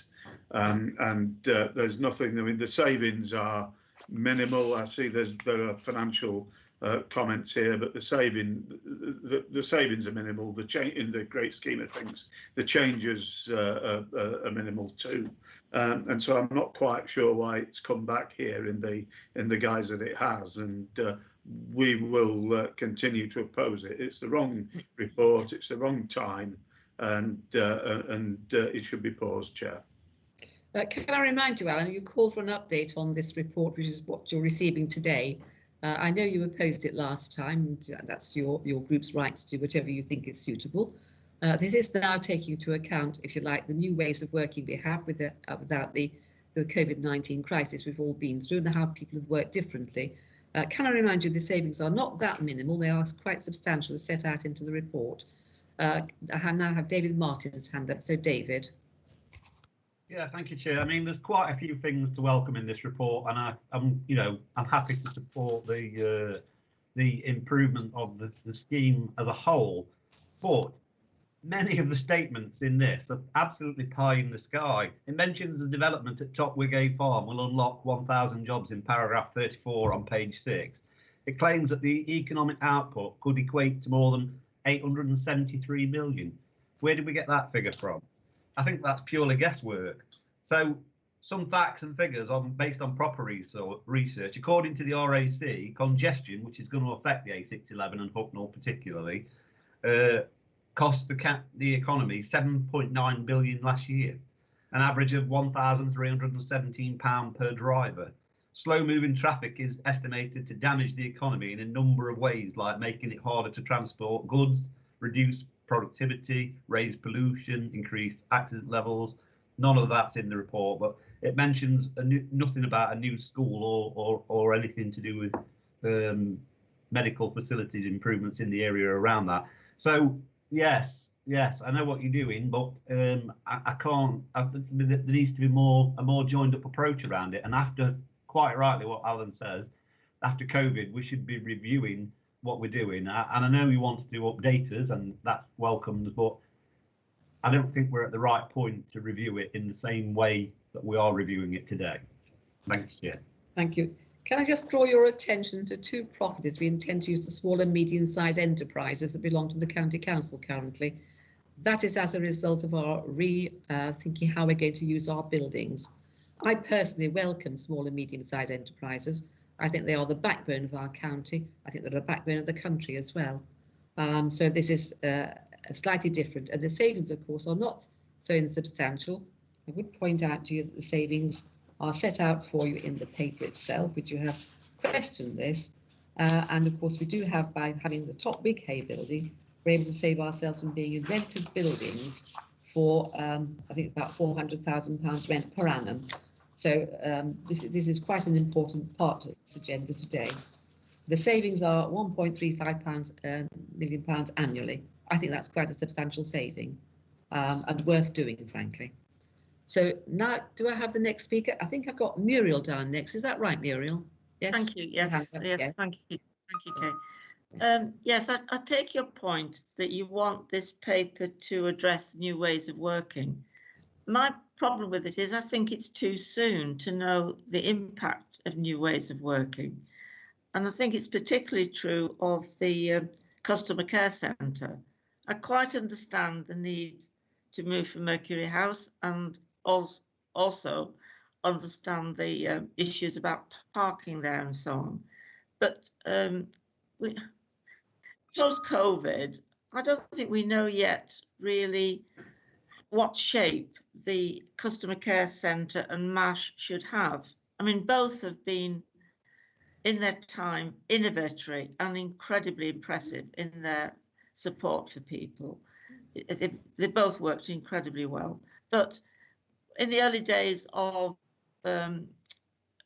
working at closer integration with health, there has been talk about using the customer contact centre in some partnership work with health, because they struggle with having a wide range of numbers that people need to access. And there might be some aspect of contact that might be integrated with our customer care. I mean, that might not be possible, but it just, for me, it highlights the possibility of just looking again at what we want the customer care centre to achieve in its link with residents. And I mean, I think the big issues with it going to Top Wigay, the number of staff travelling in, even if they're encouraged to use public transport. I mean, it's a massive staff input there, and whether that's the appropriate place for it to be is perhaps open to question. But I think generally it's the timeliness of this report, that it's not the time to be making these very forward-looking decisions that are going to shape how our staff work and how people work for a considerable length of time. Thank you. Thank you. Can I remind you, Annesley is quite close to the Top Wigay, which is why it's our favoured site. And of course, there's very little public transport to the Annesley site, where we currently have the MASH and the Customer Care Centre. Right, I've now got Kate, who got your hand up next. Thank you, Chair. First is to support and agree with Alan and Muriel's comments about the timing of this. I mean, I won't say much more than that, because the case has been very well made by them, but this really is the wrong time, I think. Just a couple of quite specific things. I noticed this is on paragraph 10 on page 37 at the top, about where it refers to home working. I was at East Midlands Council's Employers Board a couple of weeks ago, and there was some real concern about the impact of home working on some members of staff. I mean, there are health and safety concerns, there are concerns around childcare, and some that just don't have the right IT kit or software. I mean, I was trying to have a Teams meeting with a county council officer a few days ago, and he didn't have the internet, and it was just appalling. We couldn't have a sensible discussion at all, really. So I think, you know, there are quite significant issues there, and I think, you know, we need to.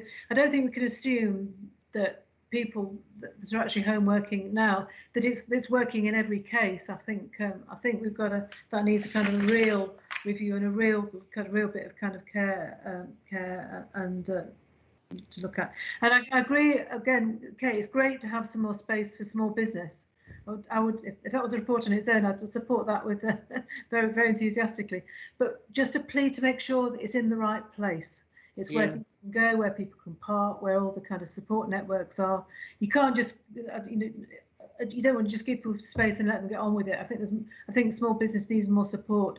And you're absolutely right. There's the small business is the lifeblood of our economy, and we should be supporting it more, but not just give them an office. I think it's way beyond that.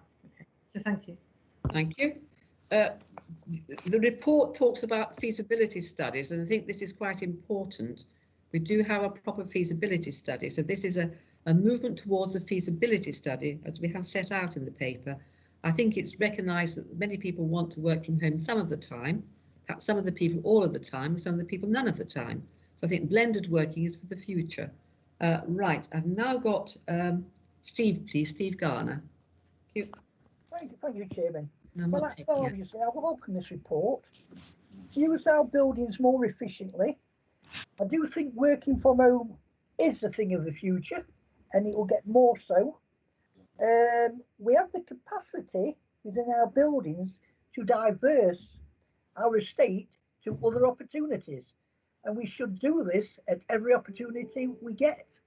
So I do welcome it, and thank you. Thank you very much, Steve. I've got John Peck now and two others. So John next, please. Yes, thank you, Chair.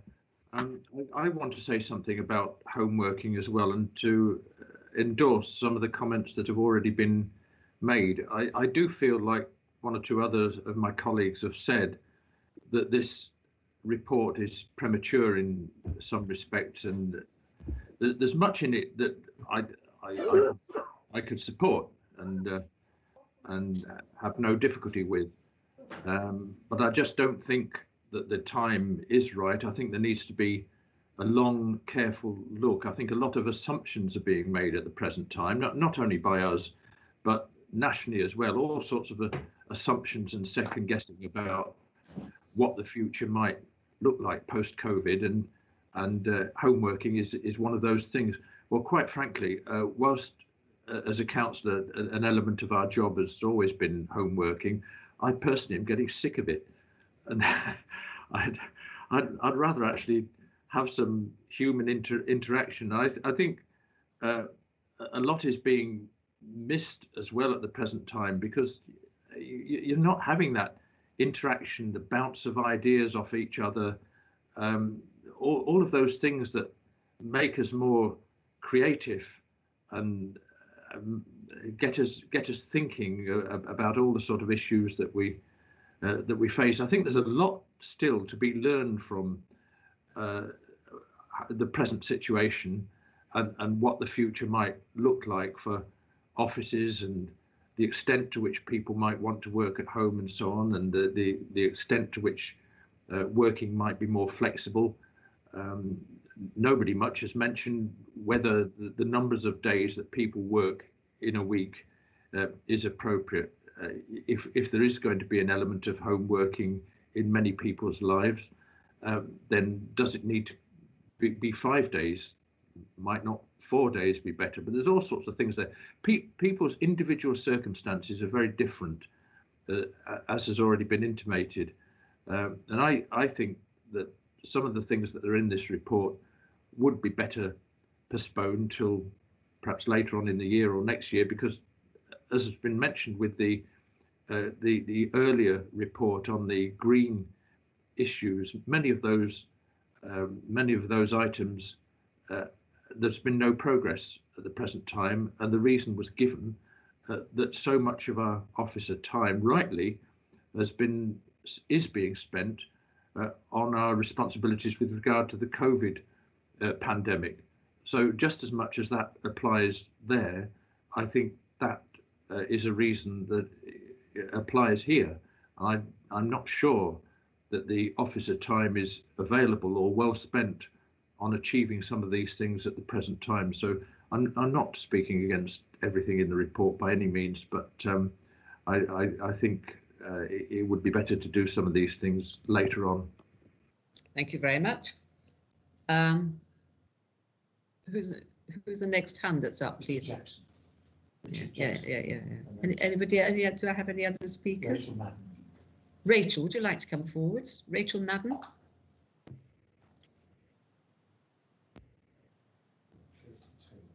Is there Rachel? I didn't indicate, Madam Chair. Thank you. Well, because you haven't got a hand, I think we're afraid of missing you out. I'm so sorry for that. I'll have to stop picking my nose yet. I'm sure you don't do that. Tracy Taylor then, Tracy. Is there Tracy? Sorry, Chair. Yeah, I'm just clicking all the devices back in. Thank you. Forgive me, because I'm obviously not a regular member of this committee, so I haven't been heavily involved in this before. But I suppose I have a certain affinity for the subject underhand because I've spent my entire married life with a guy who is steeped in this sort of work, who lives and breathes property and has worked for several companies who've won awards for innovative thinking, including in agile working. I take a slightly different view to some of the things that colleagues have said about waiting.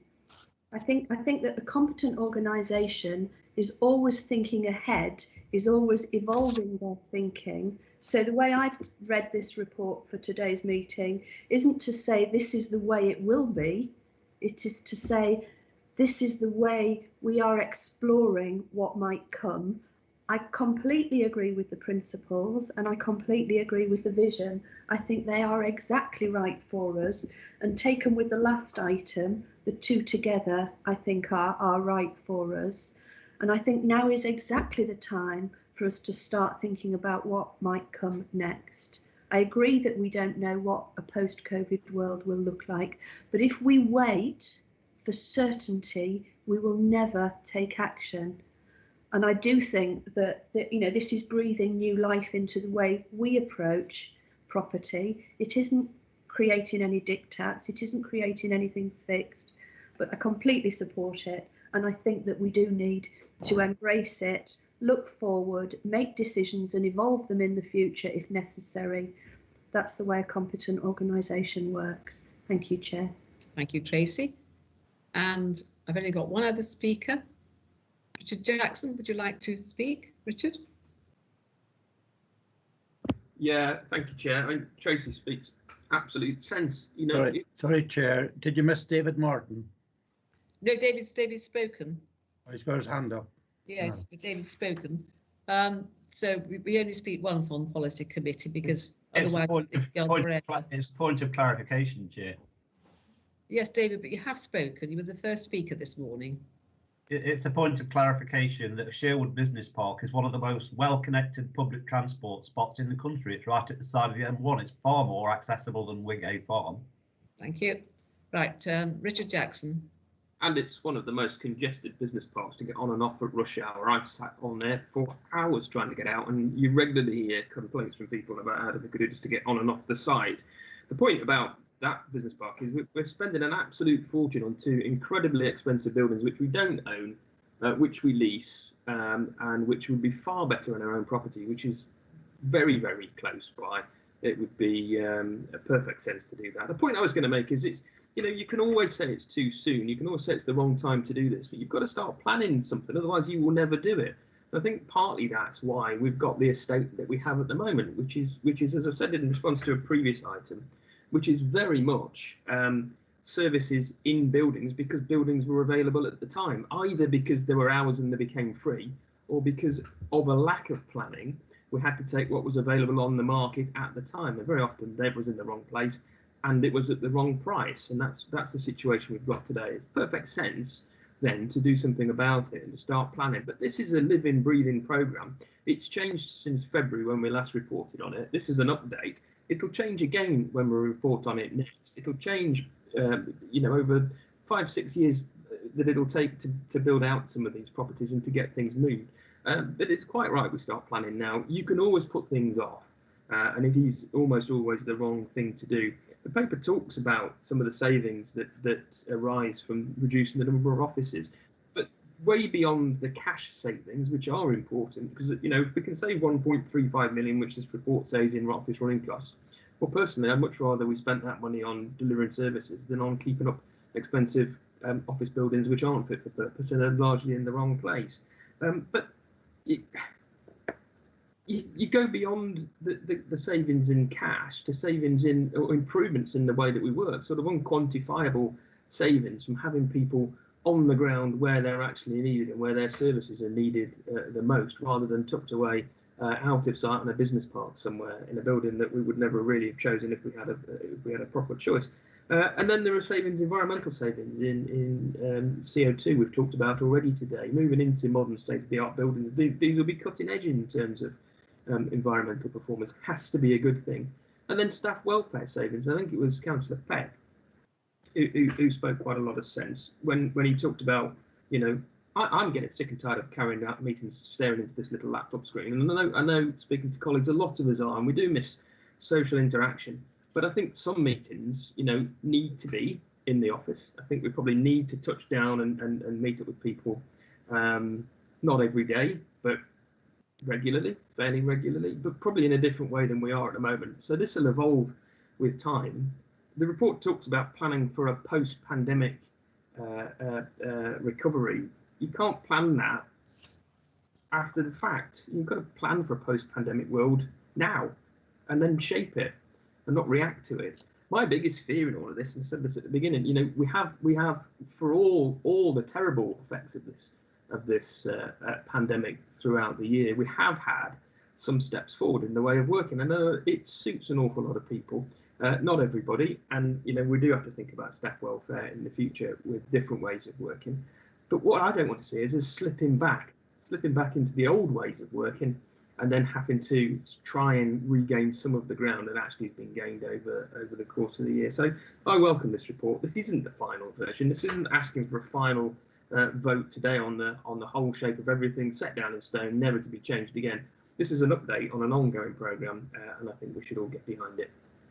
Thank you, Richard. I think it's making some sense there. Chris Barnfather, you wish to come in. Chris. Yes, thank you, Leader. Well, I agree wholeheartedly with what Councillor Jackson has just said. I totally understand. If I was the opposition, I would equally be asking for this effectively to be deferred in the hope that next May may produce a different result. But we shouldn't be. We should be planning beyond 4 years of an administration. We should actually be looking for the future of the authority as we move forward in a far longer term strategy than that. Councillor Jackson made the point, this is an update. This is an update on decisions that were actually made last February, 15 months before an election.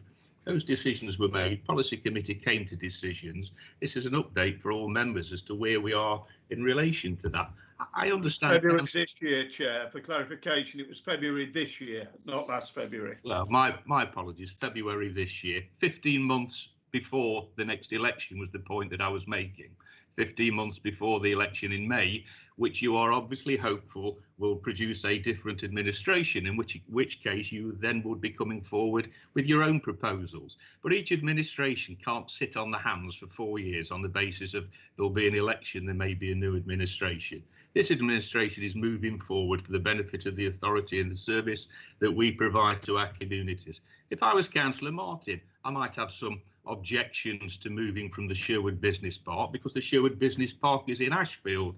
And if I was an Ashfield independent as opposed to a Nottinghamshire Conservative, I would be more locally based. But we need to think of the whole county and not just the benefit of Ashfield itself. Can anybody disagree with the recommendations that are in the paper that's before us today? I mean, just have a look at them on page 46. Endorses the progress to date. That's recognising the progress that's already been made. Supports the principles and benefits in paras 4 and 6. I won't read all through them, but can anybody disagree with any of those benefits as outlined in paragraphs 4 and 6 of the document? Supports the development of a feasibility, and Councillor Jackson's already made that point. These are not final ultimate decisions, it's feasibility. Supports another feasibility in relation to Sherwood Energy Village and consolidating staff, a feasibility study. 5, supports another feasibility study, Byron House. 6, approves the development of another feasibility in relation to small and medium enterprises, which I'm sure we would all support in theory. And then finally, 7, approves a variation to the capital programme to save money, to actually reduce the programme. How can anybody disagree with any of those 7 points in the recommendation that's before us today? I'd ask everybody to support the paper as set out. Thank you, Chris. I think they're the very points I would have made. Does anybody else wish to speak, please? Right, Reg, you reserve the right to sum up. Would you like to speak? Yeah, I find it very difficult when we come with something as exciting and as prosperous as this, that people go negative. Why do they go negative on the way forward? I mean, we've got to get the way forward sorted out. And today's the day to make a decision about on the way forward, not 6 or 9 months time up the road when we've sat on our laurels and done nothing. What are officers going to do in the meantime? Sit on their laurels and do nothing? No, we've got in front of us proposals and variations to proposals to get on with the task. COVID, if the people who've done the vaccine, if they'd have sat on their laurels, we wouldn't have a vaccine today. We've got to get on with things. We've got to move things forward. And okay, maybe in 9 months' time, we might want to vary it a little bit from here to there. But the fact is that we need to get on with this. We're not doing the citizens of Nottinghamshire any favours by not getting them carbon neutral, by not getting the offices rationalised. And also people, there's a lot of people who might want to get back to the office, but there's a lot of people also who enjoy working from home or the variable of working from home and going to the office. And we've got to get the council in a way set up and organised as a business that it can accommodate all those employees that are in it, but plus more than that, that actually deliver the services that our public want out there. So we've got to get on with this. Thank you very much. Well, I think we've had a very fair debate on this, and thank you all of you who've contributed. For my part, I think the world has changed. I think we have learned to do things differently. I think there must be some merit in reducing the number of car journeys we have to take in order to attend meetings. And I'm sure all members will sometimes come down to County Hall for a meeting which doesn't last that long, and then you have lengthy journeys home again. And so I think we will have a blended way of working in the future. I thoroughly agree that we do need to meet together, the camaraderie to meet people. I phone up my colleagues from time to time, and that's members in the Labour Party as well, just to make sure everybody's all right and to say I haven't seen you for a long time, because that sort of interaction is how we have always worked as councillors. That doesn't mean to say every meeting has to be held in a building, and that's the same for the rest of the staff. One of my conversations when I arrived here today was with a senior member of staff, and we were discussing this very point, where it will be nice to get back, but it will be nice to get back differently and not on every single meeting and occasion. And from time to time, we have meetings around the county. I've had several meetings this last few weeks where I have not left my home, but been able to come to conclusions and meet up with people. And that surely has a lot of benefits. So there are some things I've missed, like the Christmas concert, but then something was put in its place instead. We want to go to places like that. This is about how we deploy the county's wealth, if you like, because these buildings, we have a lot of wealth locked up in these buildings. If we don't need to be in a building that we don't own, to me, it makes perfect sense to stop paying rent, which is only ever an upwards revision, and start moving into premises of our own. To me, it makes perfect sense to have a building in the right place and not in the wrong place, so that not only staff have to travel, but members of the public who access that building. Can I remind you that Mansfield, we have Meadow House in Mansfield, ideally situated for small and medium-sized enterprises. And I think that's what we want to encourage. So we're going to use part of that building for our staff and part of that building for small and medium-sized enterprises. We have Top Wighay there. We're developing for our new office building and a new village as well. That is also allowing all those buildings to be carbon neutral when they're built, a different type of environment. We have Worksop in Retford, Chancery Lane coming out in Retford. We've moved into the Town Hall, which is a very pretty venue in Retford for having wedding photographs taken there. Prospect House in Beeston, another building we don't need. Sir John Robinson House, we're doing it differently. We're sharing it with the CQC and others that need to be in that building together, so alongside each other.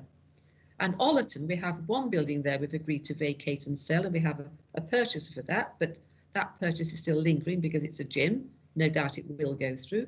But if we don't need to be in that second building, doesn't it make perfect sense to let that out to small and medium-sized enterprises in Ollerton, where I'd have thought they would have been there?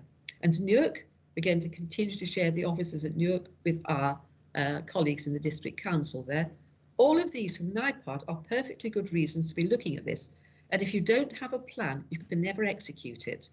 Now, I recall sitting on the property committee 5 or 6 years ago, when we went endlessly round in circles trying to decide what to do with each of our properties. We now have rationalised that programme, and I think now is a good time to take this forward. I would urge you all to vote for this. It's a further forward-looking agenda. It's not something coming at the tail end of an administration. It's a continuation of the work we've been doing for the past 3 years, getting on for 4 years now, and of course did bring to the committee in February as soon as we possibly could. So I would like to think you're all going to be behind this programme and can support it. It's carbon neutral, it's efficient, it allows us to have blended journeys, it has offices in the right space, and it encourages small and medium-sized enterprises.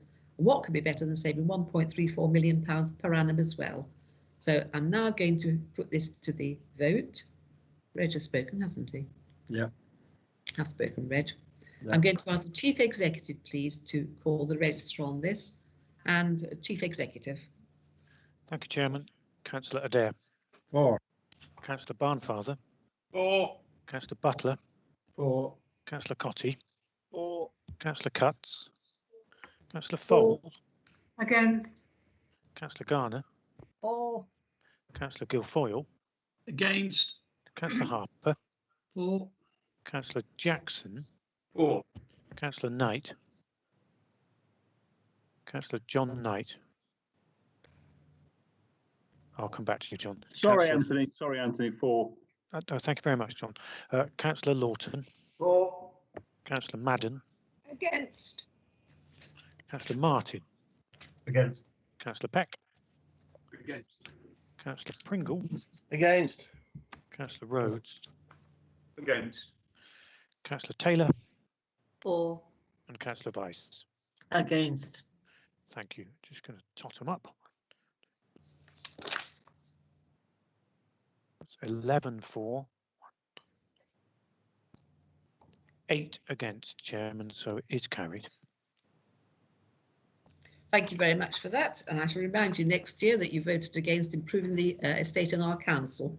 Can we now move on, please, to item 10? You won't be here, Chair. But another Tory will be. Can I now move on to item 10 of the agenda, please? This is the ICT staffing structure, which is set out in your minute book for you there. The report is for the approval of the revised staffing structure. Actually, I'm going to ask Reg Adair to introduce this, please, because Reg, this has come as from your committee, hasn't it? So could I ask Reg if you would, do you want me to read this out and then you read the recommendations? I'm not sure if you have the rest of the report. Yes, there. I have. I'm fine. You have. Well, could I ask you to do this then, please? Yeah, as yeah, committee? no, I'm quite happy to propose this. Yeah. Yeah. It's ongoing. It's ongoing. It'll be continuing. It'll be going on in 6 months' time, 12 months' time, and in 2 years' time. We're not stopping now to have another start in 6 months.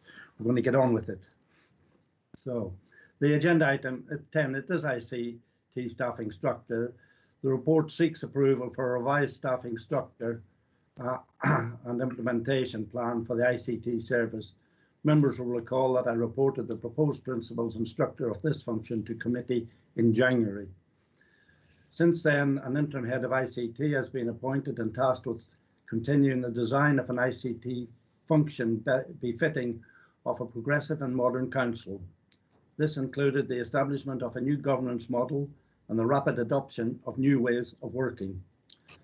Though the pandemic has delayed the plans set out in motion in January, ICT has delivered innovative solutions and rapid development of tools that enabled our staff to continue to deliver their services and much more in response to the pandemic. It's a good job we weren't sitting on our laurels, otherwise we wouldn't have been able to do that. This the report's proposals follow consultation with staff, trade unions and external experts to ensure the principles are the right ones for this council. These include the establishment of a head of technology and digital who will be responsible for shaping the ICT strategy, and a chief technical officer who will help us benefit from new ways of working. As the new structure comes together, so too will wider improvements. The council will be more responsive to and agile and able to exploit new technologies as they emerge, enabling us to be more efficient with the deployment of resources and provide immediate savings to the council. I therefore move the recommendations as set out in 5 of the report, approve the new staffing structure and ICT function as set out in Appendix 1 and as outlined above, and approves the actions required to implement the changes identified within the report. And I ask that we do that and get on with that, because digitalisation is no longer an option for the public sector. It's vital for the progressive and review of the way we're going to work going forward, because we will be working from home, we will be working in different spaces, we will be working in offices in a different way, and the manning up of our office and all the rest of it. So we do need to make sure we're at the forefront of technology and digitalisation to make sure that we can make that happen, and especially for Nottinghamshire County Council. Thank you, Chairman. Thank you, Reg, and I'll second that and reserve the right to speak. Do I have any speakers, please? Glyn Guilfoyle. Yeah, Chairman, I obviously support the fact about making sure that we've got an effective and efficient new technology system, you know, right across the board. I just wondered on paragraph 17 of page 51 of 106, which officers we infected and what we infected them with. Right. I'd like to know the answer to that myself, then perhaps someone can enlighten me. Thank you. Richard Jackson. Yeah, thank you, Chairman. I'm always reluctant to compliment the IT team because the last time, that's twice that I did. My IT then experienced problems straight away, but I'd say they resolved them very quickly. It's just really very slightly strained from the piece that's in front of us, and I've said this at Regis Committee before, but I think we really should recognise the incredible work that IT did in those early weeks after the original lockdown. I was talking to an IT head of a friend of mine who's in IT, works in IT, and he said that they'd done exactly the same in a business in terms of equipping people to work remotely almost overnight, and it all worked as it did here. And I suspect if we'd have asked for a programme for this degree of remote working a year ago, we'd probably have needed people in a year or two to implement it. But we implemented it, you know, in days, and by and large it works, and it works pretty seamlessly. You know, I very rarely since March have been into the office in County Hall, but you know, everything works from home just the same as if I'm sat at a desk in County Hall, the telephone, the emails. It's all seamless, and you know, we often, when we talk about IT in committees, it descends into a discussion about members' issues with their own IT devices, and you're always going to get the odd issue. But I think by and large it works remarkably well, and we should recognise that. Yes, thank you, Richard. I think I can liken this using IT rather like the vaccine that's been developed. When you have to, you can do it jolly quickly. Right, David, you've got your hand up. David Martin. Yes, thank you, Chair. Obviously, I support this fully, and this is the all of these people in this structure are the catalyst behind the metamorphic change that make the last two items agendas really irrelevant. And these are the people that will shape the future of the County Council, which will be in a much more streamlined technological version. And that's the way of the world, and that's where we're all going. And that is how this council has survived, and the country, in fact, has survived COVID because it's embraced technology, whether we like it or not. The work-life balance is something that we're all going to have to adjust to, but it can only be of a beneficial outcome in the end. Thank you, Chair. Thank you. Are there any other speakers, please? No, I have nothing further to add, so I reserved my right to speak, so I'm going to move now to the vote and ask the Chief Executive to call the vote, please. Chief Executive. Thank you, Chairman. Councillor Adair. For. Councillor Barnfather. For. Councillor Butler. For. Councillor Cotty. For. Councillor Cutts. For. Councillor Fole. For. Councillor Garner. For. Councillor Guilfoyle. For. Councillor Harper. For. Councillor Jackson. For. Councillor Knight. For. Councillor Lawton. I'll come back to you, Bruce. Councillor Madden. For. Councillor Martin. For. Councillor Peck. For. Councillor Pringle. For. Councillor Rhodes. For. Councillor Taylor. 4. And Councillor Weiss. 4. Coming back once more to Councillor Bruce Lawton. It's carried in any case, Chairman. Well. Oh, we find that read with that dog's disappeared too. Thank you very much, Chief Executive. That is carried, and I would say that it's unanimously carried for those who are there to vote. So can I now move on, please, to item 11 on the agenda? This is a report of the East Midlands Development Corporation, the interim vehicle, and the establishment of the East Midlands Development DevCo Limited, company limited by guarantee. And this has also been through the district councils who are concerned with this development corporation.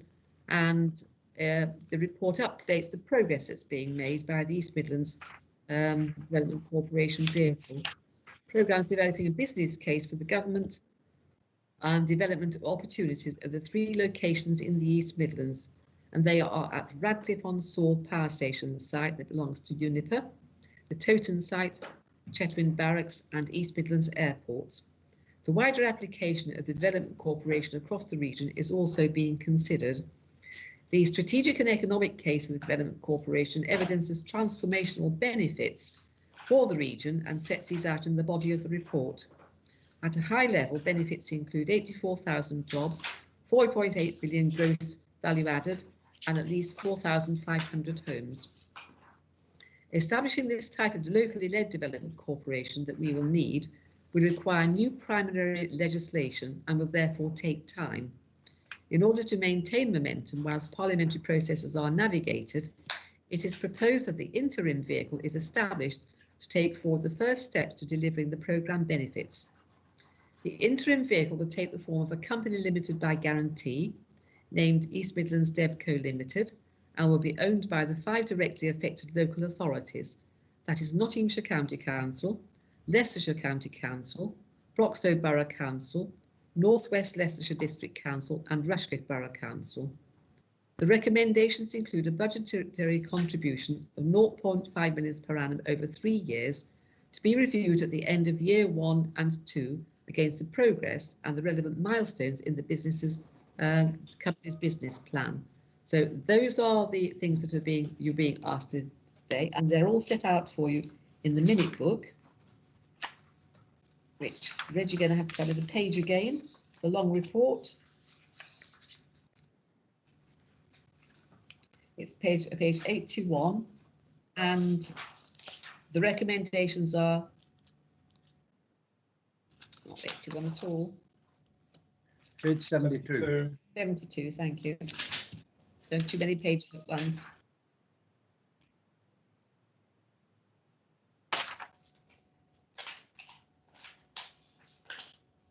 Well, the records are very lengthy. I'm not going to read them all out, but they're all there. It's set out in the agenda for us. And it sets up the Development Corporation and its interim governance. So without any further comment on this, I'm now going to ask for a seconder, please. I'm going to make the proposal. Seconder, please, for this. Yeah, I'll second it and reserve the right. Thank you, Reg. Alan, you've got your hand up first. Alan Rhodes. Thank you, Kay. Yeah, this is a very important report, and we're very much in favour of it. Just 2 areas that have struck me really. First of all, on the governance, I couldn't help but noticing that the local government directors will always be outvoted by the business directors, and I'm told that this is the model that the government prefers, that it's business led, but that'll be a bit like the LEP, which is also business led, but local government does all the work.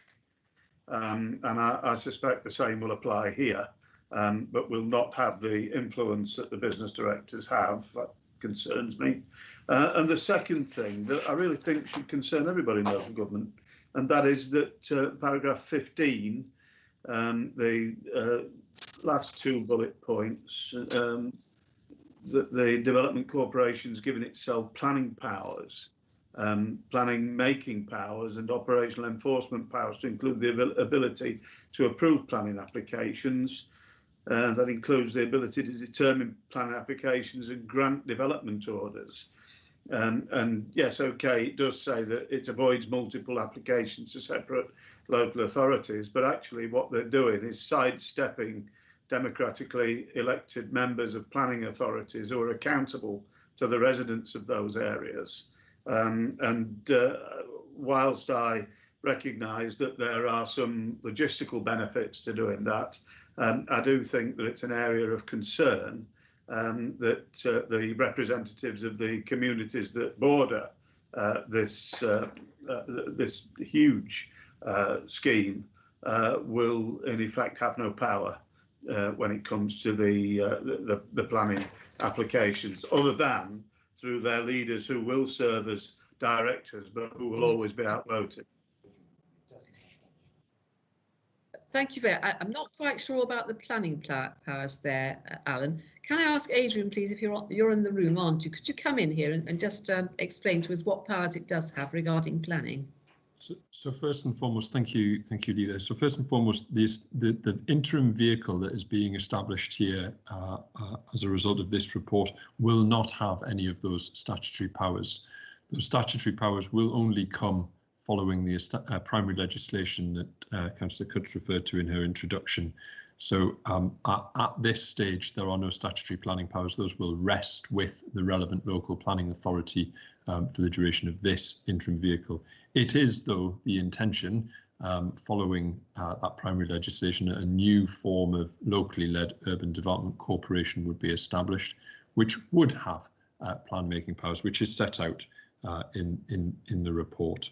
I would stress, though, that just on the point about governance, that the oversight authority, which will sit at the top of the governance structure, is where the 5 local authorities come together and have absolute control over the company and indeed would set its business plan, set its budget, set its operating parameters.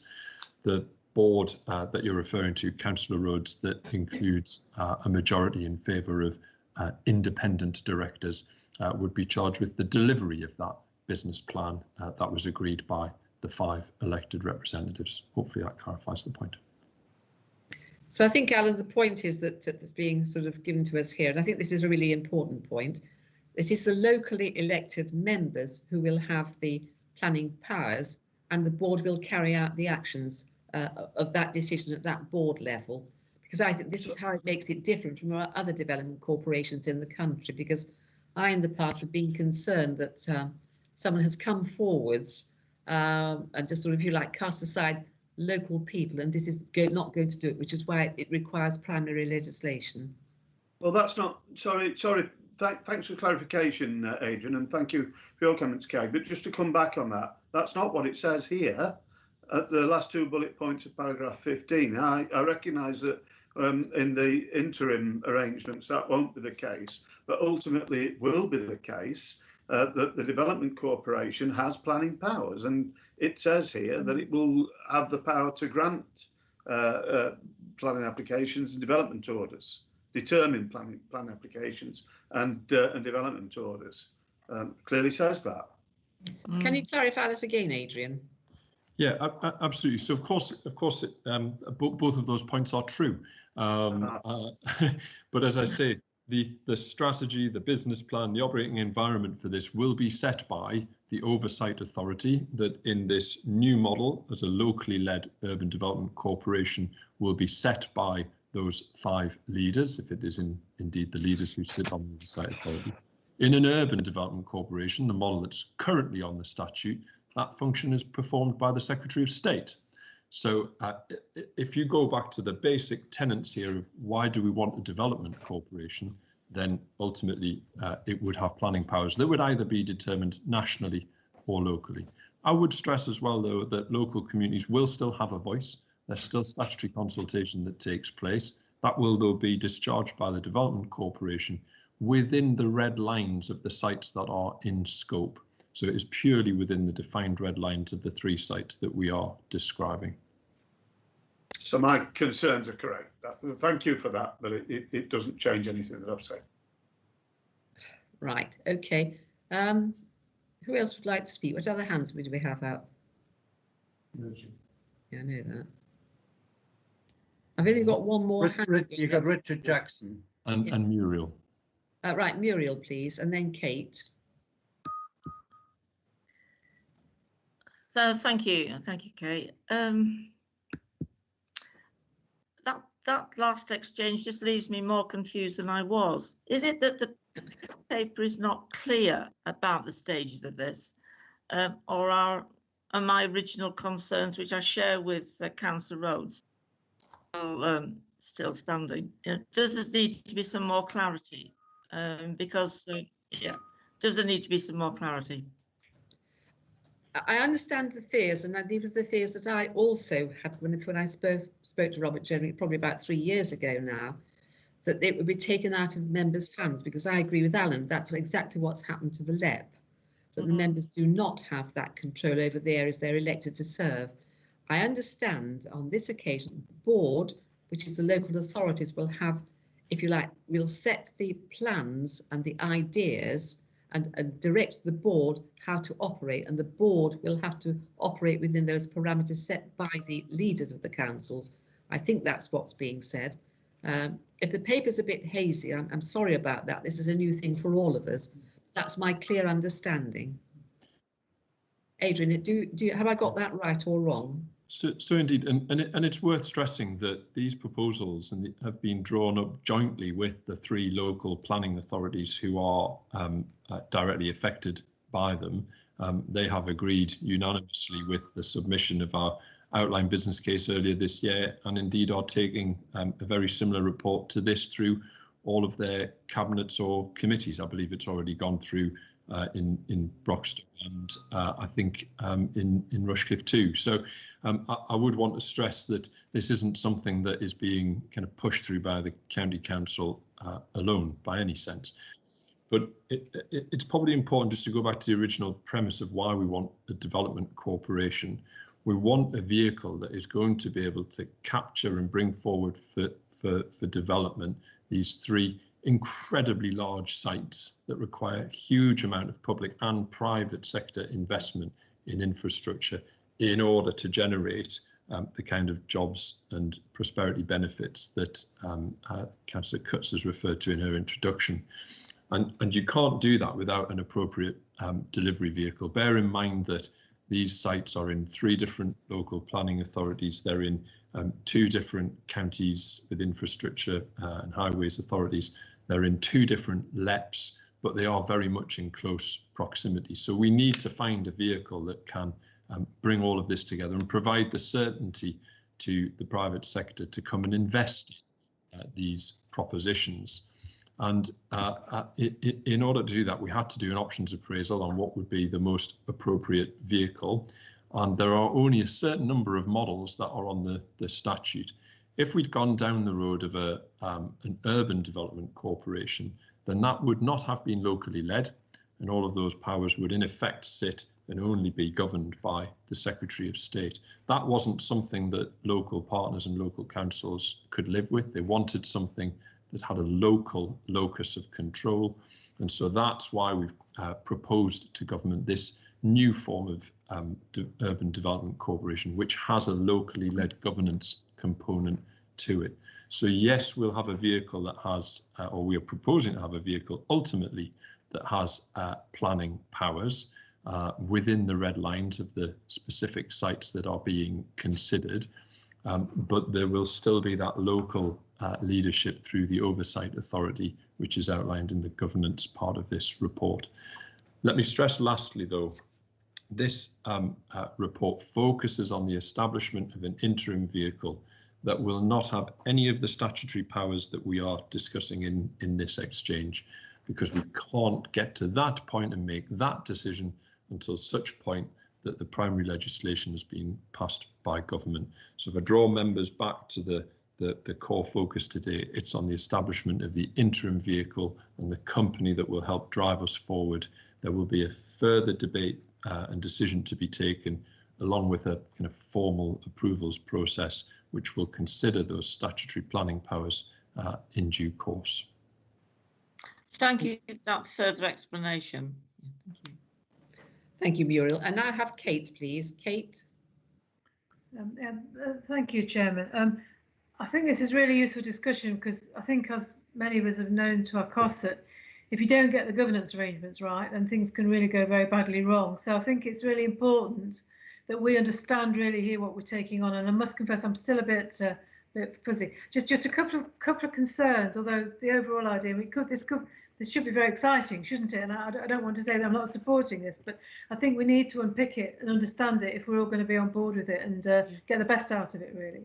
Just a couple of questions. On this is paragraph 16, the community infrastructure levy, and I just wonder.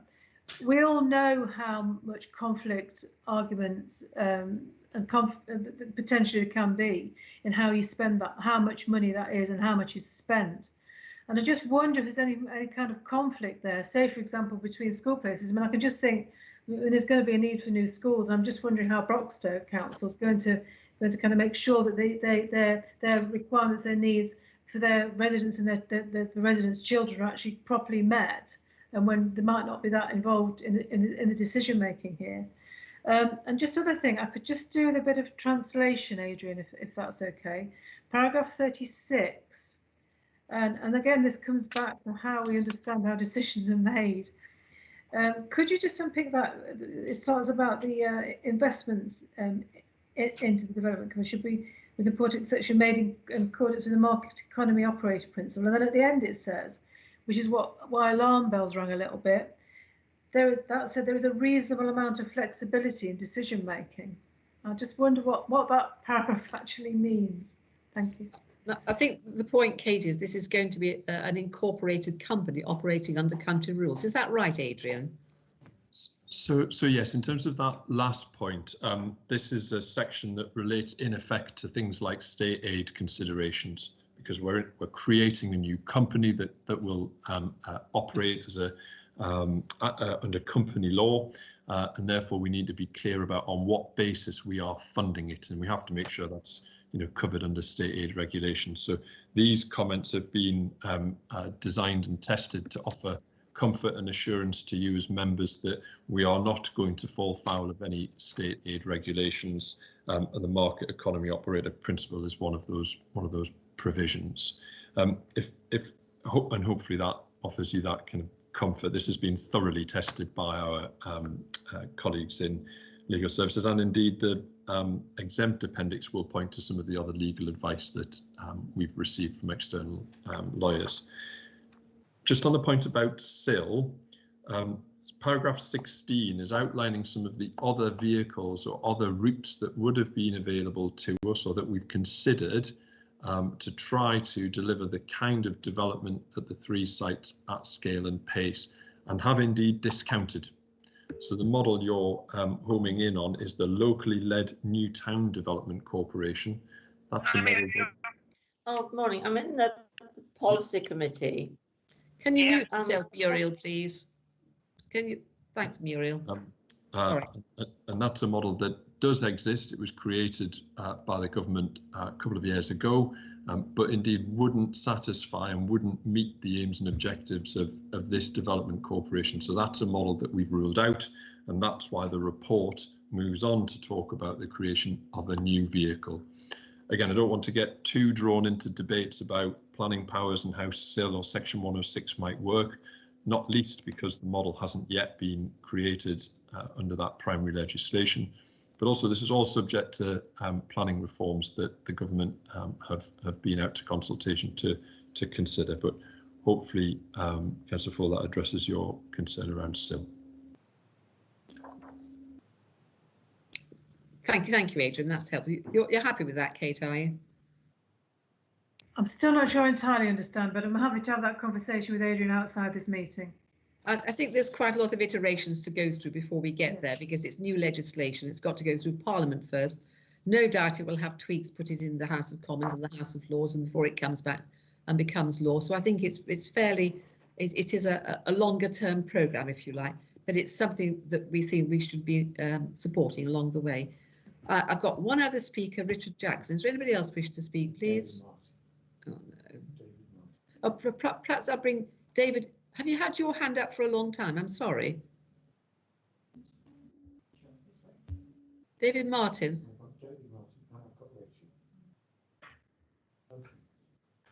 I haven't got any. David, have you had your hand up for a long time? I do apologise. I can't hear you. You're muted.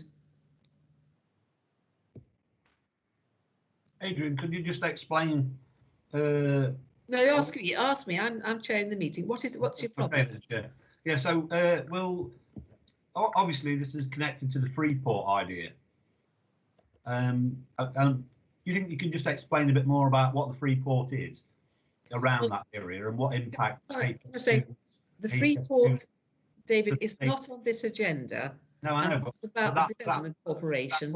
That's what this company will be. What I'm going to suggest is that Adrian gives you this information outside the meeting, because this meeting isn't concerned with the Freeport. This is about the Development Corporation. You know, other speakers wish to speak, so we need to stick to the items on the agenda. But I'm sure Adrian will be happy to give you all that information in due course. That plays a central part in the reason for forming the company, I presume. Well, Adrian's not at the centre that you'll be getting the information. I've just got one other speaker now, Richard Jackson, who I'm going to ask Reg to. No, I'm not. Who? Rachel. I'm sorry, Rachel. Have you had your hand up? Yes, I did, Chair. But most of the speakers before have raised the points that I wanted to. Colleagues will be aware of my concerns about the lack of momentum on the electrification in the Midland Main Line, and also the fact of the so-called pausing of the eastern leg of HS2. But I've listened to what Adrian says, and we'll take that under consideration. But just wanted to flag up that the fact that we are losing out on the railway infrastructure, it seems, will affect other districts. We've got ones over the border in Derbyshire, and we've got Ashfield, who could feed into the Toton hub. But Rachel, if I could stop you there. This is the Development Corporation. All these pieces fit together like pieces of a jigsaw. The piece of the jigsaw we're discussing this morning is the Development Corporation, which still has to go through all the legislation. Is there anybody else wishes to speak on the Development Corporation before I bring Richard in and then Reg? So, Richard Jackson, would you like to come in? Yeah, thank you, Chair. And my involvement in this started a long time ago. I seem to spend an inordinate amount of time when I was leader of Broxtowe working on the HS2 station and the surrounding development, which is where a lot of this started, especially for me. And even then, on what was in relation to this proposal, a relatively small development, even then it was clear that government wanted a development corporation. The government weren't going to talk to 2 districts and 2 counties, and at the time, the city Nottingham as well. They wanted a development corporation to drive this forward, and I supported that at the time. I had reservations about planning powers, obviously for reasons that I think Alan has touched on. At the time, the proposal was that it was a centrally led government developed development corporation with very little local input into. And that was something we were all very uncomfortable about, and a huge amount of work. We shouldn't underestimate the work that's gone on to get us to the situation where this is a new type of model for a development corporation. And so what I'm trying to get at really, the choice isn't about carrying on as we are, as 3 districts and 2 counties, having different roles to play in the development of these 3 sites. That's not on the table. That is not going to happen. This is a nationally significant development opportunity. So government are not going to allow that to happen. This is either going to be a top-down government-formed development corporation, or it's going to be the model that we've arrived at here. And this is a million times better than what might have been available to us. There are always going to be some question marks over planning powers, and I represent the area which is Checkman Barracks and the development site at the HS2 station. And I have to say, I am comfortable with it as far as my constituents, and I'm happy to have that discussion with them. And I say that because locally, we've got a master plan. So we've got a fantastic group which have worked very hard on developing a neighbourhood plan that touched on all the things that Councillor Folt mentioned, transport links, and all the rest of it. And that's what needs to happen elsewhere, and that feeds into this process. What we can't have is one of a small district somewhere having relatively minor objections to planning applications, which end up derailing the whole thing and putting at risk literally billions of pounds and tens of thousands of jobs. So it has to be done this way, and it is, dare I say, almost like a bit of a unitary council. So the leaders acting together as the overarching sort of control on this, as Adrian has pointed out, will ensure that when we're making a decision, it is, we're not, if there's a need to balance transport contributions against education contributions and affordable housing contributions and that sort of thing, then it will be seen as a whole. So it will be judged as a whole in just the same way as a unitary council would actually judge these things. I'm not going to open up that debate, but it would work in a similar way to that.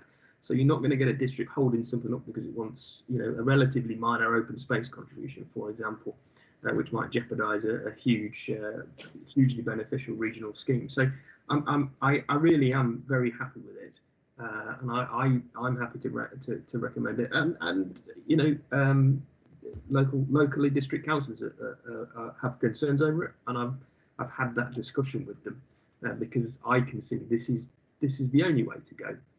And it will get us somewhere. And my only regret is it didn't come about.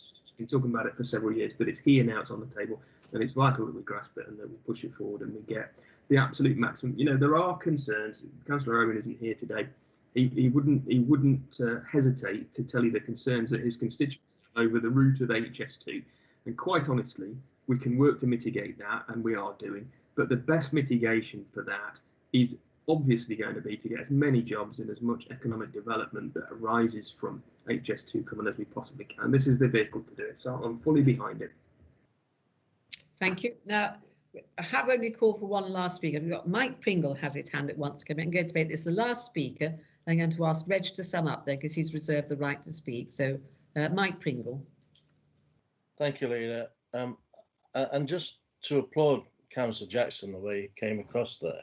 And to support him in the paper and recognising the development that Nottinghamshire deserves.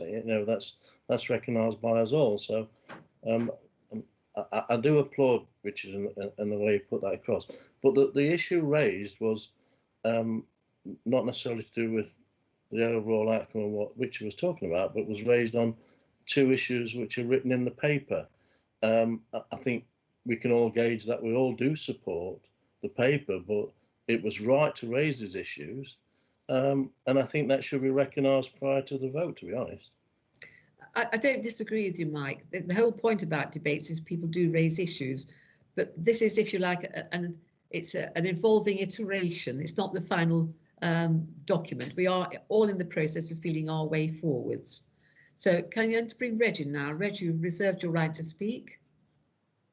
Okay, thank you. Yeah, I mean, it's a proposal for a corporation that's going to deliver for Nottinghamshire and the surrounding areas. It's going to bring a lot of investment, a lot of money, and individually there is no way the districts or the county could do it alone. So we have to have a corporate body that delivers it for us with government support. I mean, that's the brilliant thing about it. I mean, it wasn't, I think it was the previous government under a different chancellor. In fact, I think it proposed the original funding for this to bring it forward. So for our area, and I mean, the benefits for Nottinghamshire, just read 13 alone. I'm not going to go through it all again, but the amount, the value of the investment, the value of everything, the jobs and everything that it's going to bring over a period of time. And if we were all squabbling about what's going where and what wasn't going where, nothing would happen. We know that that's the way it works. So here, this is going to bring all that whole basin there together, develop the development corporation, whether it be the old power station, Towton, or around the airport, all that, which is a massive going north, going east, going west, and the jobs and everything else and the homes that's involved. I can't see what the argument is. I think just let us get it. I had this at Rushcliffe the other night. Let's get it in place. Let's get it working. And then, okay, we may have to tweak some things that we don't like about it, or it might have powers that we might reserve our right to adjust to, but let's get it in place and let's get it working. Thank you, Reg. So what we're approving today is to approve the establishment of an interim vehicle, agrees the proposed government's arrangements, approves the council's budgetary contribution of £500,000 over 3 years, agrees the council's participation as a founding member in the interim vehicle, authorises the GLC East Midlands DevCo Limited to be added to the council's outside bodies, and agrees that the periodic progress reports regarding the company's business plan and establishment of the longer-term statutory development corporation will be brought to the relevant committee as appropriate. And I think that will be the policy committee. So it will keep coming back to this committee as we have progress made and we begin to understand more and more of the government's arrangements and how it affects us. Because of course, because it's crossing the boundaries of 2 counties, that means that the authority is split in any event. And this is a good way of bringing forward those with interested considerations in this. So I'm now going to put this to the vote, please. I'm going to ask the Chief Executive to call the vote. So, Chief Executive. Thank you, Chairman. Reggie Adair. Councillor Adair. 4. Councillor Barnfather. 4. Councillor Butler. 4. Councillor Cotty. 4. Councillor Cutts. 4. Councillor Fole. 4. Councillor Garner. 4. Councillor Guilfoyle. 4. Councillor Harper. 4. Councillor Jackson. 4. Councillor Knight. 4. Councillor Lawton. 4. Councillor Madden. 4. Councillor Martin. 4. Councillor Peck. 4. Councillor Pringle. 4. Councillor Rhodes. 4. Councillor Taylor. 4. And Councillor Vice. Councillor Muriel Vice. Sorry, Anthony, just to say, Councillor Wise has been having problems with our device, so ICT are just helping her now. Okay, so it's carried in any case, Chairman. Thank you very much. And I'm sure Maura will be able to get back on the call again in a moment. So that's carried. Thank you very much. Shall we move on now then? This is the proposed sale of land at Bramcote Park, the White Hills Park Federation Trust, which of course is a secondary school there. The report seeks approval for the conditional sale of land to Bramcote Park, White Hills Park Trust Federation at undervalue to enable the trust to promote residential development on the land and to use the capital receipts to build a new school. Committee will be aware from the past reports of the council seeking work with the trust to use the disposal of surplus land to fund a new school, and this report outlines a new approach in which the council proposes to sell its property interests to the trust for them to take a lead in the role of delivery. I must point out this is an undervalue of the land.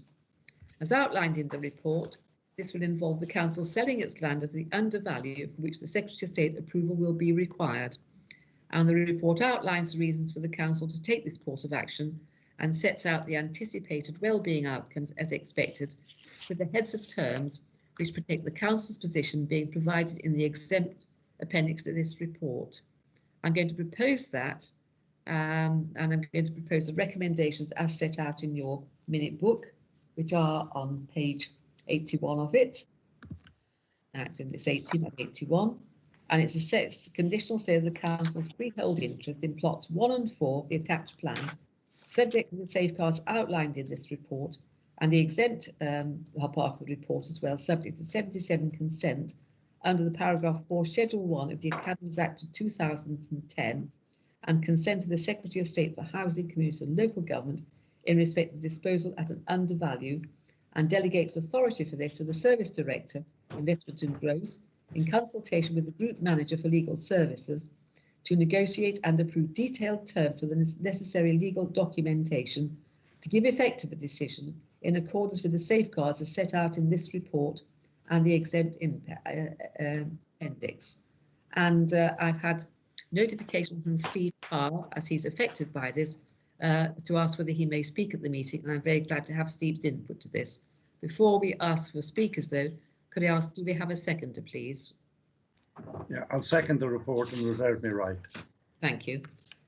Would you like to come in first, Steve, since you've asked to speak on this? You are here, I assume.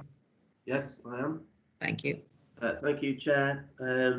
This is a good news story. Of course, it was a good news story back in 2016 when we announced that an agreement had been reached with the school, but it all went belly up from then on. I'm pleased that we've now seen a way forward to ensure that the school, which is in a very, very poor state of repair, was when my son was there, and he's now 26. And this is now a good news story. But I have to say, having kept in touch with the chief head of the White Hills Park Federation, he has found the process extremely frustrating, to say the least. And at one stage, it did look as though he was being told that he wasn't going to get any help at all. So I'm glad that that has been put right, and I'm glad that we can now actually look forward to having a brand new school on this site for not just for the people of Bramcote, but also serves considerable parts of Stapleford as well. Thank you. Thank you. And can I ask, Steve, you have read the green part of the paper, which of course we can't debate in the open session, but you are in agreement with it, are you? It's gone.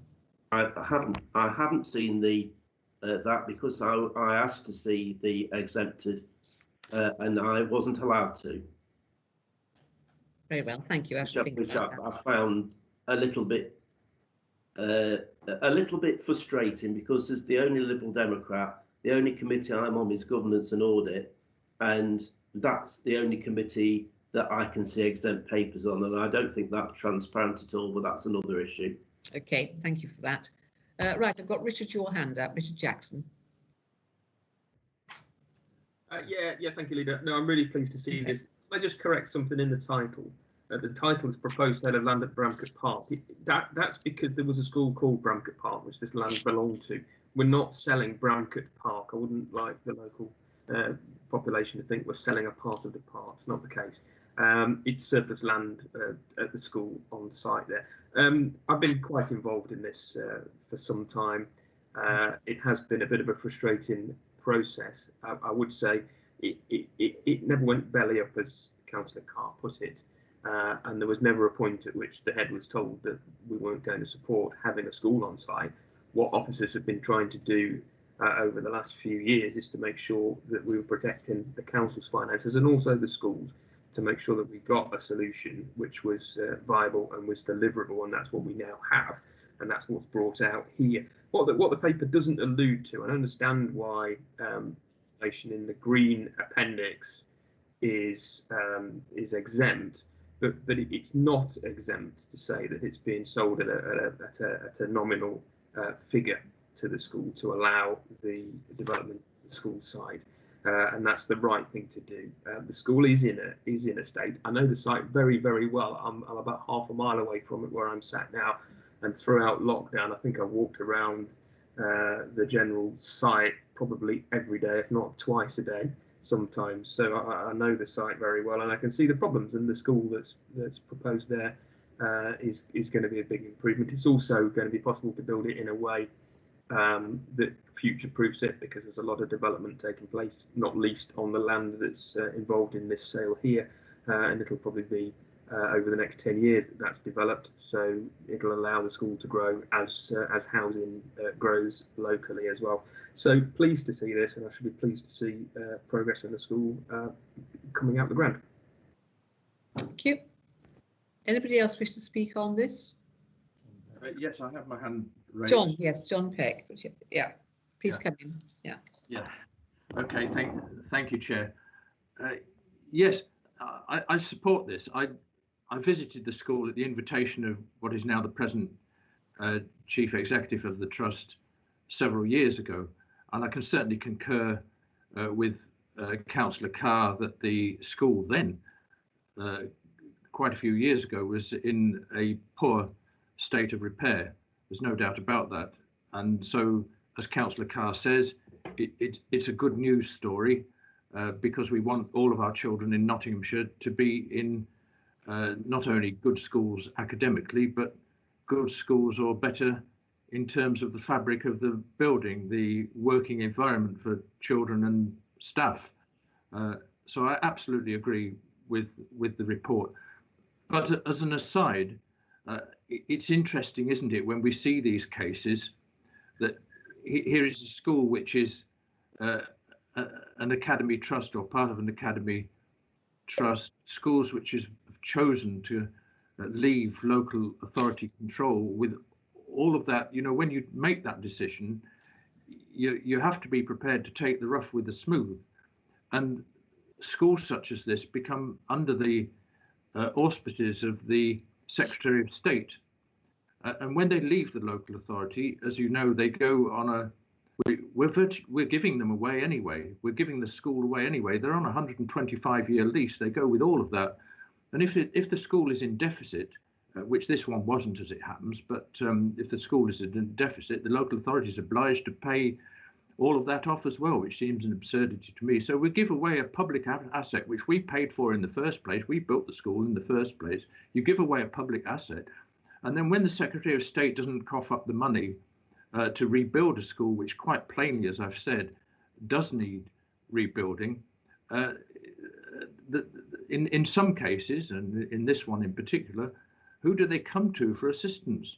But the local authority that they've walked away from in the first place, and we've given them the land and the school for 125 years, and we now give them some land at a, as has been said, without going into the details, the exempt items, at a nominal, a very nominal amount compared to what the value of the land is.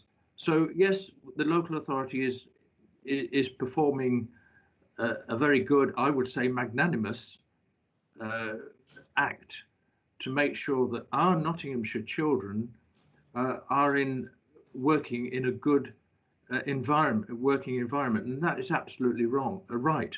But I do think that it's wrong that the academy system means that we have no say in that school whatsoever, and I think it's appalling that there is not an element of democratic control. So we're giving them all of this, and we still won't have any element of democratic control at the end of it. There won't be a single councillor involved in anything that ever happens in that school, and hopefully that new school when it's built. And I think the balance of all of this is too much in one direction. And at some point, this is a general point, some government is going to have to amend this, because there are too many cases like this where we have a right, I think, to have an involvement in the education of all our young children. I think it's our responsibility as elected members in Nottinghamshire. So yes, I applaud it, but with that caveat. Thank you very much, John. Really wise words. We've got Tony Harper now. Tony. Yes, thank you, Leader. I had a lot of dealings with this when I was chairman of strategic planning at Broxtowe. It was a cross-party exercise, really. I visited the site several times with the opposition leader at Broxtowe, had plenty of meetings with the head teacher. He was always kept informed. It is a good news story. The school is very dilapidated, and it's good to see it now coming to fruition. Thank you, Leader. Thank you very much. Are there any other speakers to this item? Reg, would you like to exercise your right to speak? No, I think everything's been said that needs to be said. Let's get on with it. Yeah, I think that's a very good idea. I think the school have made some poor decisions over the past few years, but we're now reaching the stage where hopefully we can get, as John has pointed out, a new school for children, which, as Richard Jackson's pointed out, it's half a mile from him, and he's well aware of the poor state it's in. So I think we now move to the vote, please. So Chief Executive, would you call the vote? Thank you, Chairman. Councillor Adair. For. Councillor Barnfather. For. Councillor Butler. Councillor Richard Butler. Councillor Cotty. For. Councillor Cutts. For. Councillor Fole. For. Councillor Garner. For. Councillor Guilfoyle. Welcome to the O2 messaging service. The person you are calling. For. Councillor Jackson. For.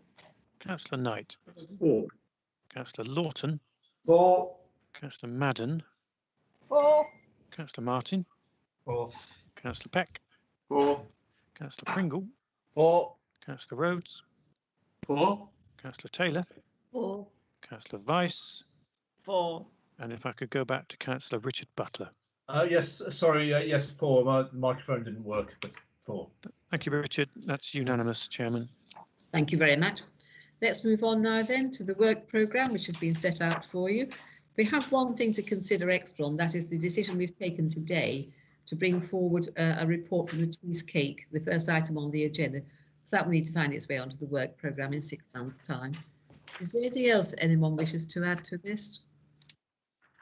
It is a live document, so if you think of anything that needs to be put on there, it will go on there. Do you all accept the report as it's set out? Yep. Shall we now move these to item 14, which is the exclusion of the public?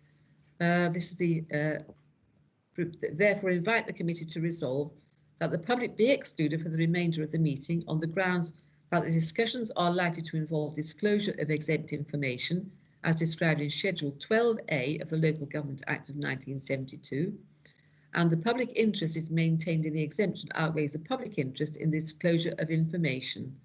And can you all agree on that, please? And then we'll have to pause until we are satisfied we are in private session. So is there anyone disagreeing with that? Thank you. I'll pause then, Keith, for you to carry out the necessary